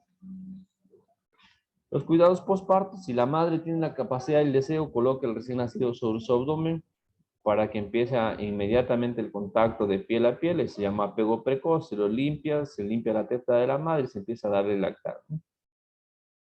Entonces, si el bebé no responde, empezamos a secarlo. Mientras lo secamos la espaldita, los talones, la cabecita, hacemos estímulos para poder despertarlo. Coloque el neonato de cúbito lateral con la cabeza ligeramente más abajo que el resto del cuerpo. Sujete con pinzas el cordón umbilical, le ponemos un clamp y cortamos, ¿no? Entonces sujete con una pinza, obtenga la puntuación de la escala de Apgar en 1 minuto. Entonces, expulsión de la placenta se expulsa por sí sola, por lo regular, en cuántos minutos después del nacimiento. Hasta 30 podemos esperar, ¿no?, para que se haga la expulsión de la placenta. Puede ayudar a disminuir el sangrado dando un masaje suave sobre el abdomen de la madre con un movimiento firme circular como si amasara, es decir, como está amasando pan, ¿no?, en la parte del abdomen para disminuir o ayudar en la contracción del útero, ¿no? Registre la hora de nacimiento en su reporte de atención de la paciente. Los siguientes son situaciones de emergencia. Transcurre más de 30 minutos y no se expulsa la placenta. Se produjo una hemorragia de más de 500 ml antes de la expulsión de la placenta. Se presenta una hemorragia significativa después de la expulsión de la placenta. En la evaluación de reanimación neonatal, siga las precauciones estándares. Siempre póngase guantes antes de manipular a un recién nacido. El recién nacido normalmente empieza a respirar de manera espontánea de 15 a 30 segundos después del nacimiento. La frecuencia cardíaca será de 120 hasta 160 latidos por minuto. Si no observa estas respuestas, golpee suavemente la planta de los pies o frote la espalda mientras lo va secando. Muchos recién nacidos requieren alguna forma de estimulación que incluya posicionar la vía aérea, secar, calentar, aspirar o estimular de forma táctil. Si usted ve que un recién nacido está con 110 de frecuencia cardíaca, lo volvemos a estimular, secamos, ponemos en posición de olfateo, cánulas nasales, oxígeno, y lo abrigamos y volvemos a controlar. Si a los 5 minutos sigue disminuyendo menos de 80, volvemos a hacer el mismo procedimiento, reposicionamos la vía aérea, ponemos el oxígeno, limpiamos, secamos y volvemos a controlar. Si tiene menos de 60, iniciamos la reanimación cardiopulmonar. Coloque al recién nacido sobre su espalda con la cabeza hacia abajo y el cuello ligeramente estirado. De ser necesario, aspire la boca y después la nariz. Esfuerzo de reanimación adicional. Observe la respiración espontánea, el color de la piel, el movimiento de las extremidades del recién nacido. Evalúe la frecuencia cardíaca en base del cordón umbilical o la alerta braquial o ausculte el pecho del recién nacido con un estetoscopio. Entonces, decíamos, tenemos valores de referencia para la frecuencia cardíaca.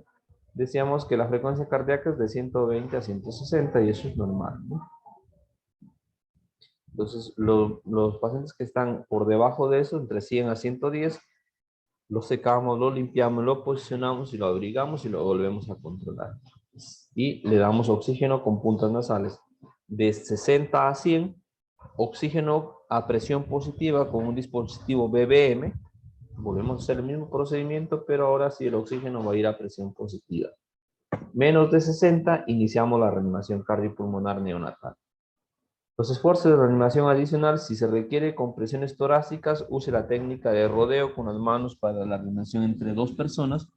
Realice ventilación con BBM durante una pausa después de cada 3 compresiones usando un cociente de 3:1. Pacientes que requieren soporte ventilatorio le vamos a dar 3:1, ¿no? 1, 2, 3, ventilamos. 1, 2, 3, 2. 1, 2, 3, 1, 2, 4. Y vamos ventilando. 3:1. Entonces ya habíamos hecho este ejercicio, ¿no? De cómo hacer las compresiones torácicas entre una línea en cruce imaginario entre en el esternón, entre tetilla y tetilla, o en el tercio medio del esternón. Y hacemos la compresión hundiendo al recién nacido 3 centímetros de profundidad y ventilando lo suficiente como para expandir el tórax. ¿Sí? A una velocidad de 100 a 120 compresiones por minuto, a una ventilación de una relación 3:1, ¿no?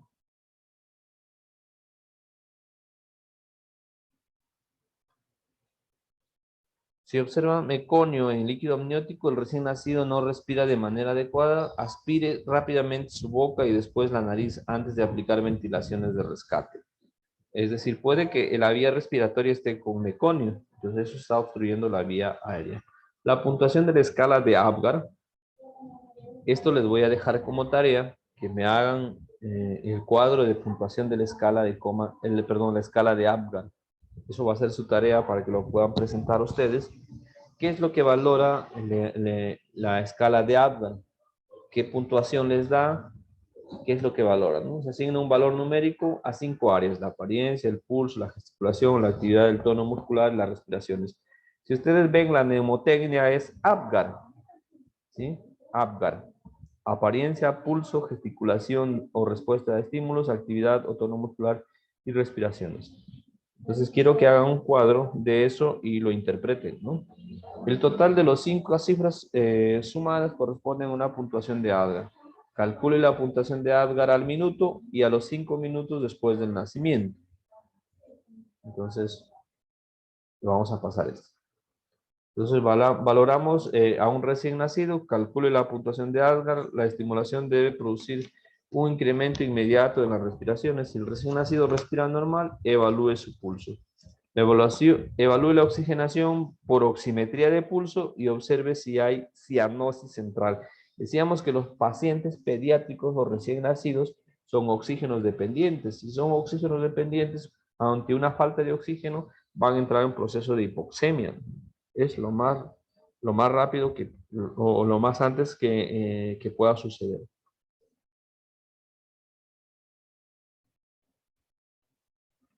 Solicite una segunda unidad si el recién nacido tiene dificultad para respirar y requiere reanimación. Si ustedes no son expertos en reanimación neonatal, hay que pedir una unidad de soporte vital avanzado. Si una situación donde se requiera una ventilación asistida, debe usar un BBM neonatal, es decir, específicamente para ese tamaño. Si el recién nacido no empieza a respirar o su frecuencia cardíaca no es adecuada, comience la RCP. Con una frecuencia cardíaca menor a ¿cuánto se inicia RCP?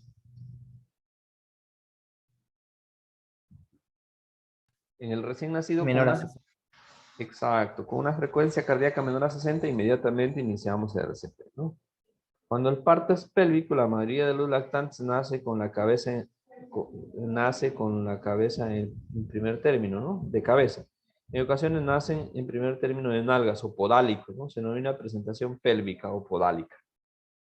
Los partos pélvicos normalmente tardan más, por lo que con frecuencia tendrá tiempo de trasladar a la embarazada hasta el hospital. Si las nalgas ya han atravesado la vagina, el parto ya se inició. La preparación para un parto pélvico es igual que para un parto normal. Deje las nalgas y las piernas se expulsen espontáneamente, sujetándolas con su mano. La cabeza casi siempre se encuentra boca abajo y debe permitirse su expulsión espontánea. Haga una V con sus dedos enguantados y ubíquelos dentro de la vagina para evitar que la pared vaginal comprima la vía aérea del feto. Es decir, ayude a que se abra, ¿no? En raras ocasiones se presenta el feto de un brazo o una pierna o un pie. Se denomina presentación de una extremidad. No es tan común, pero puede ocurrir, ¿no? Un feto con una presentación de una extremidad no puede nacer en el campo. Transporte inmediatamente si hay una protrusión de una extremidad, cúbrala con una toalla estéril. Nunca intente empujarla de regreso o jalarla. Complicaciones de la presentación. El prolapso del cordón umbilical se debe tratar en el hospital. El cordón umbilical se expulsa de la vagina antes que el feto. No empuje el cordón umbilical de regreso a la vagina. Evite que la cabeza del feto comprima el cordón. Inserte su mano enguantada en la vagina y empuje con suavidad la cabeza del feto para alejarla del cordón umbilical, para que no haga compresión y para que pues, el flujo sanguíneo fluya con normalidad. Cuando nace un bebé con una espina bífida, es decir, que no ha habido todavía o hay un defecto de desarrollo en el que una porción de la columna vertebral o las meninges protruye fuera de las vértebras, cubre la zona abierta de la columna vertebral con una compresa estéril y húmeda. Es importante mantener la temperatura corporal al aplicar compresas húmedas. Cuando hay un embarazo múltiple, el parto gemelar ocurre una vez en cada 30 nacimientos. Los gemelos son más pequeños que los fetos únicos y el parto por lo regular no es difícil. Nace uno, después sale el otro, ¿no? 10 minutos después del primer nacimiento empieza de nuevo las contracciones y se repite el proceso de parto. El procedimiento es el mismo que para un feto único. Registre la hora del nacimiento de cada gemelo por separado. Los gemelos pueden ser tan pequeños que parezcan prematuros. En los nacimientos prematuros debemos preparar todo nuestro material para recibir, ¿no? Cualquier neonato nacido antes de los 8 meses, 36 semanas o con un peso al nacer menor a 2 kilogramos se considera prematuro. Un recién nacido prematuro es más pequeño y delgado y la cabeza es proporcionalmente más grande. Los recién nacidos prematuros requieren cuidados especiales para sobrevivir. Embarazos que duran más de 42 semanas. Los fetos pueden ser más grandes y a veces tener un peso de 5 o más kilos. Pueden provocar problemas en la madre y en el feto. Generalmente salen por cesárea, ¿no? Un trabajo de parto y nacimiento son más difíciles por un tremendo producto para salir por un canal vaginal. Hay mayor probabilidad de lesión al feto, mayor probabilidad de una cesárea. La madre tiene un mayor riesgo de desgarro o de infección. Los recién nacidos post-término presentan mayor riesgo de broncoaspiración de meconio, infección y de nacer muertos. Muerte fetal. El inicio del trabajo de parto puede ser prematuro, pero en la mayoría de los casos continuará normalmente. Si una infección intrauterina fue la causa de la muerte fetal, es posible que usted perciba un olor fétido. No intente reanimar a un neonato que obviamente está muerto. Parto sin equipo estéril. Siempre debe ser protección para los ojos, guantes y un cubrebocas de protección. Atienda el parto como si tuviera los suministros estériles. Use sábanas y toallas recién lavadas. Limpie el interior de la boca del recién nacido con su dedo enguantado, con una gasita, con un pedazo de tela. No corte ni pise el cordón umbilical hasta que deje de latir, ¿no? Entonces después sí podemos cerrar el paso, ¿no? En cuanto se expulsa la placenta, envuélvala en una toalla limpia y transpórtela. Mantenga la placenta y el recién nacido en el mismo nivel y conserve la temperatura del recién nacido. Lo ideal es de que se haga un pinzamiento en el cordón umbilical cuando deja de latir, pero en caso de que no tengan nada, se transporta juntos a la misma altura para que no haya un cambio de la placenta hacia el producto, la placenta generalmente a la misma altura, un poquito más alta, para que no retorne la sangre del producto hacia la placenta, ¿no? Complicaciones postparto. Si la hemorragia continúa después de la expulsión de la placenta, continúe con el masaje uterino. Si la hemorragia continúa, verifique su técnica y la colocación de sus manos. Cubra la vagina con una compresa estéril, administre oxígeno, monitoree los signos vitales y transporte a la paciente al hospital. Lleve la placenta, si usted no es experto mirando los cotiledones, lleve la placenta para que sea evaluada, ¿no? Los pacientes postparto tienen un mayor riesgo de embolia.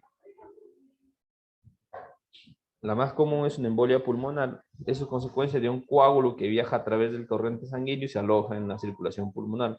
Tome en cuenta la posibilidad de, si después del parto una mujer de repente se queja de dificultad para respirar de una manera brusca, repentina, o presenta dificultad respiratoria brusca o repentina, puede tratarse de un tromboembolismo pulmonar. Vamos a hacer una revisión de algunas preguntas y a ver cómo es que les ha ido, ¿no? La primera etapa del trabajo del parto termina cuando A, la parte de la presentación del bebé es visible. B, las contracciones son con una diferencia de menos de 10 minutos. C, la madre siente la primera contracción. D, el saco amniótico se rompe y empiezan los dolores de parto.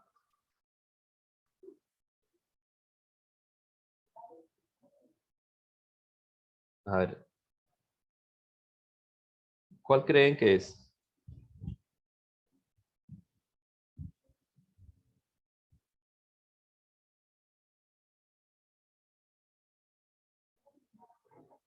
A ver, vamos respondiendo. Después vemos si están en lo cierto o no.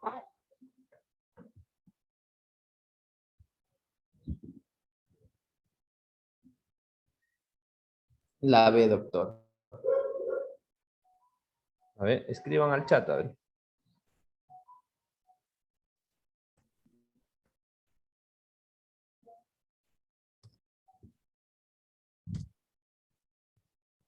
Matías dice la D.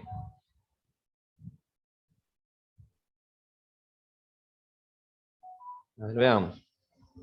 La respuesta es la A. La primera etapa del parto empieza con el inicio de las contracciones y termina cuando el cérvix está completamente dilatado. Segunda pregunta. Una mujer de 23 años de edad que tiene 24 semanas de embarazo de su primer bebé, se queja de edema en las manos, cefalea, trastornos visuales.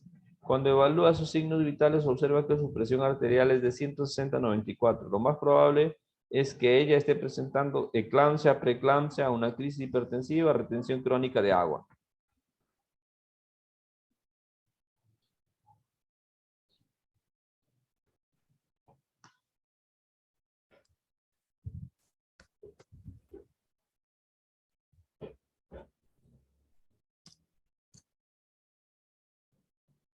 A ver, preeclampsia.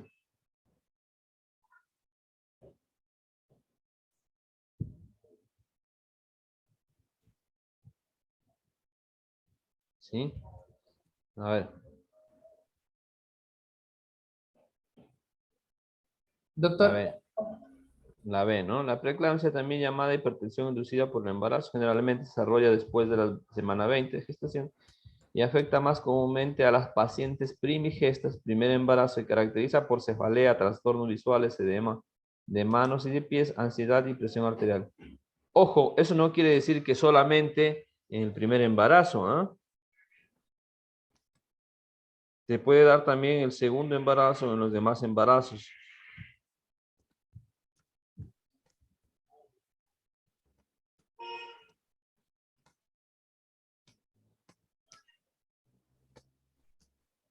¿Sí? Siguiente pregunta. Usted está transportando a una mujer que está embarazada de 8 meses para prevenir el síndrome de hipotensión supina. ¿Cómo debe colocar a la paciente de cúbito lateral derecho, supina, en posición semi-Fowler de cúbito lateral izquierdo?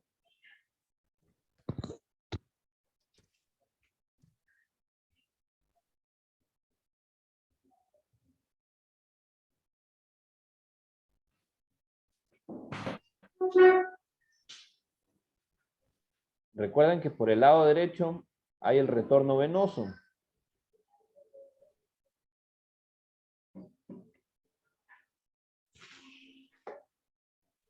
Eduardo dice la A de cúbito lateral derecho, Carlos dice de cúbito lateral izquierdo, Scarlett dice de cúbito lateral izquierdo. Veamos.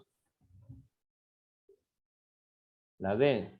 Para prevenir síndrome de hipotensión supina, la paciente debe colocarse de cúbito lateral izquierdo. Porque decíamos, de cúbito lateral izquierdo, la fuerza de la arteria va a pasar nomás. Pero el sistema venoso para el retorno valvular se va a comprimir y va a generar una congestión en los miembros inferiores. Por eso se pone del lado izquierdo.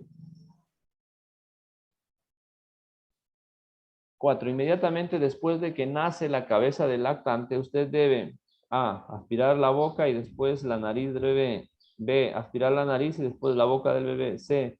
Evaluar el esfuerzo de la respiración y el color de la piel del bebé. D. Revisar la posición del cordón umbilical. ¿Cuál es su respuesta para la 4?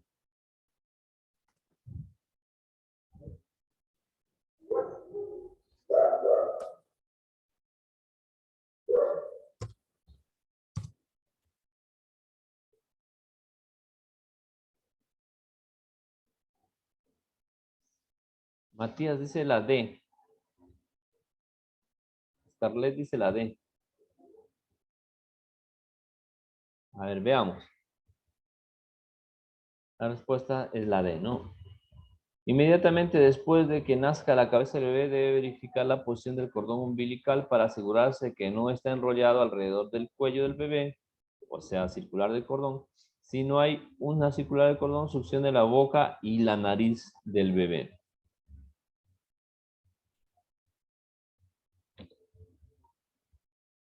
5. Al nacer la cabeza del bebé, observe que el cordón umbilical está enrollado alrededor de su cuello. Usted debe A. Pinzar y cortar de inmediato el cordón umbilical. B. Hacer un intento por deslizar el cordón sobre la cabeza.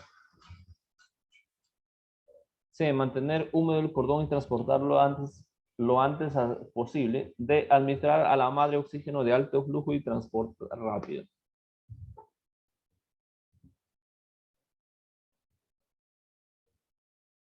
La 5. ¿Cuáles son sus respuestas? Eduardo dice la B. Hacer un intento por deslizar el cordón sobre la cabeza. Carlos dice la B. Bueno, vamos a ver.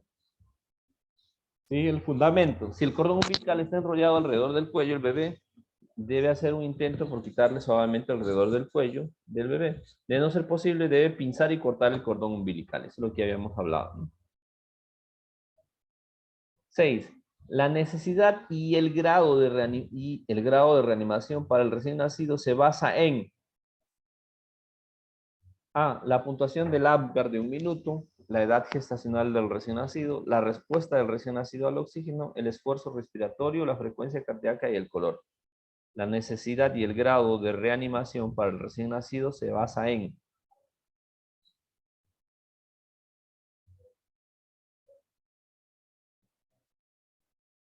¿cuáles son sus respuestas? Matías dice la D, el esfuerzo respiratorio, la frecuencia cardíaca y el color de la piel.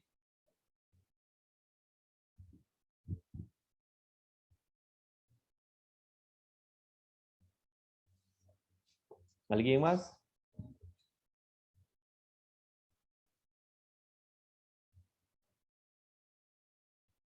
Bueno, veamos. T, ¿no? La necesidad y el alcance de la reanimación para el recién nacido se basa en el esfuerzo respiratorio, la frecuencia cardíaca y el color de la piel. Exacto. La puntuación de 1 minuto de la escala de Apgar en un recién nacido revela que el bebé tiene una frecuencia cardíaca de 90 latidos por minuto, un cuerpo rosado, pero manos y pies cianóticas y la respiración rápida. El bebé llora cuando se golpean suavemente las plantas de los pies y resiste los intentos de enderezar sus piernas. Debe asignar una puntuación de Apgar de A 4, B 6, C 8 y D 9.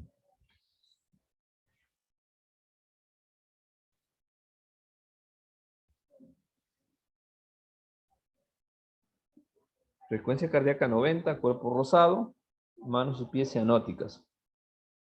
El bebé llora cuando lo golpean suavemente las plantas de los pies y resiste los intentos de enderezar los piernas. ¿Cuánto de puntuación le dan?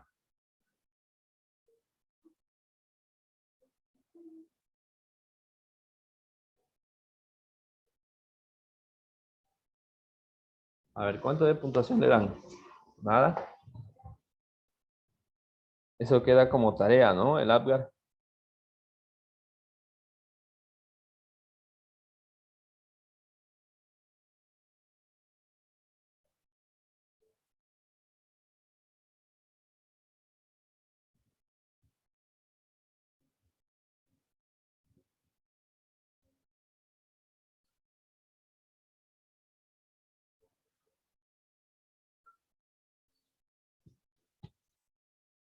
A ver, Carlos dice la B. 6. Veamos. La respuesta, la puntuación de la escala de Apgar que se obtiene al minuto y a los 5 minutos después del nacimiento asigna un valor numérico a las 5 áreas siguientes: apariencia, pulso, gesticulación, actividad y respiraciones. Una frecuencia cardíaca por debajo de 100 latidos por minuto se asigna a 1. Un cuerpo rosa con manos y pies cianóticos es 1. Respiraciones rápidas es de un 2 y un grito fuerte en el recién nacido a un estímulo doloroso es de 2. Y la resistencia contra un intento de enderezar las caderas y las rodillas es un 2. Sumando el puntaje del Apgar para este lactante es de 8.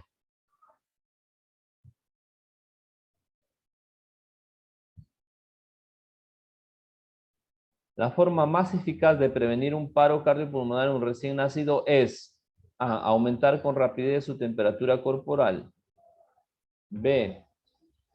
Permitir que continúe ligeramente hipotérmico. C. Asegurar que su oxigenación y ventilación son adecuadas. D. Iniciar la RCP si la frecuencia cardíaca es menor de 100 latidos por minuto.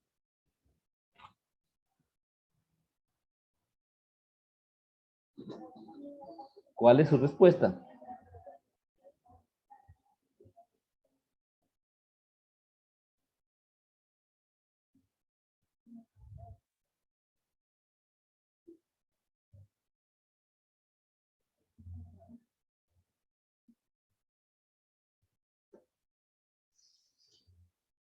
Matías dice la C. A ver, veamos. La respuesta es la C, ¿no?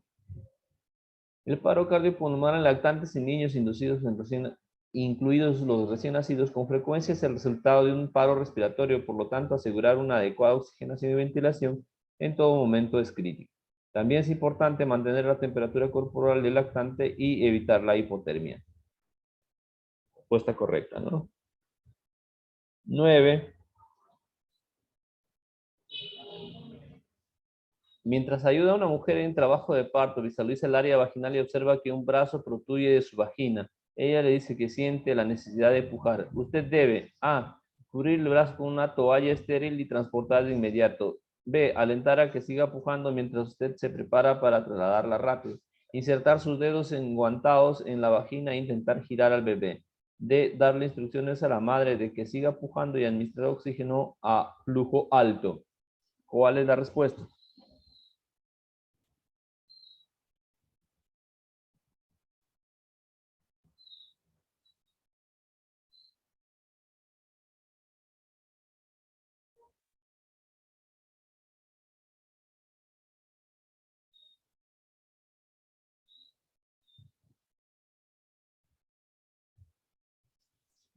Carlos dice la A.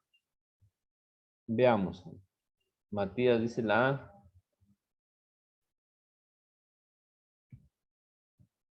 La respuesta es la A, ¿no?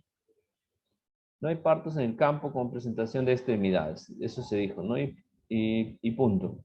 Si la madre siente la necesidad de pujar, indique que se detenga y que en lugar de ello deje jadear, debe jadear, es decir, respirar más rápido, cubra la protusión con una toalla estéril, administre oxígeno a alto flujo a la madre y traslade inmediatamente al hospital. El parto debe ser intrahospitalario.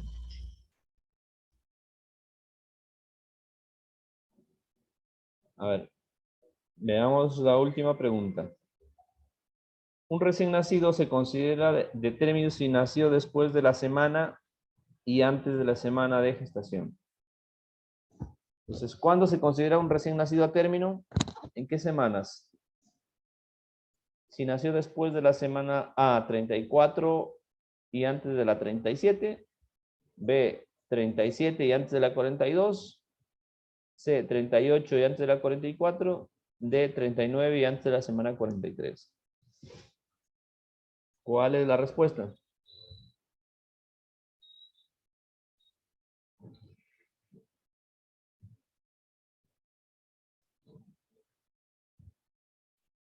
A ver, veamos, ¿cuál es su respuesta?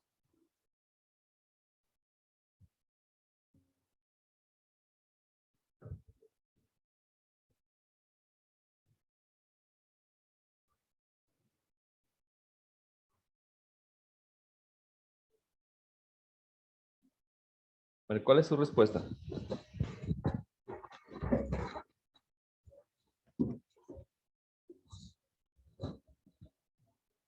Vamos, vamos. ¿Cuántas semanas dura un parto? Perdón, una gestación.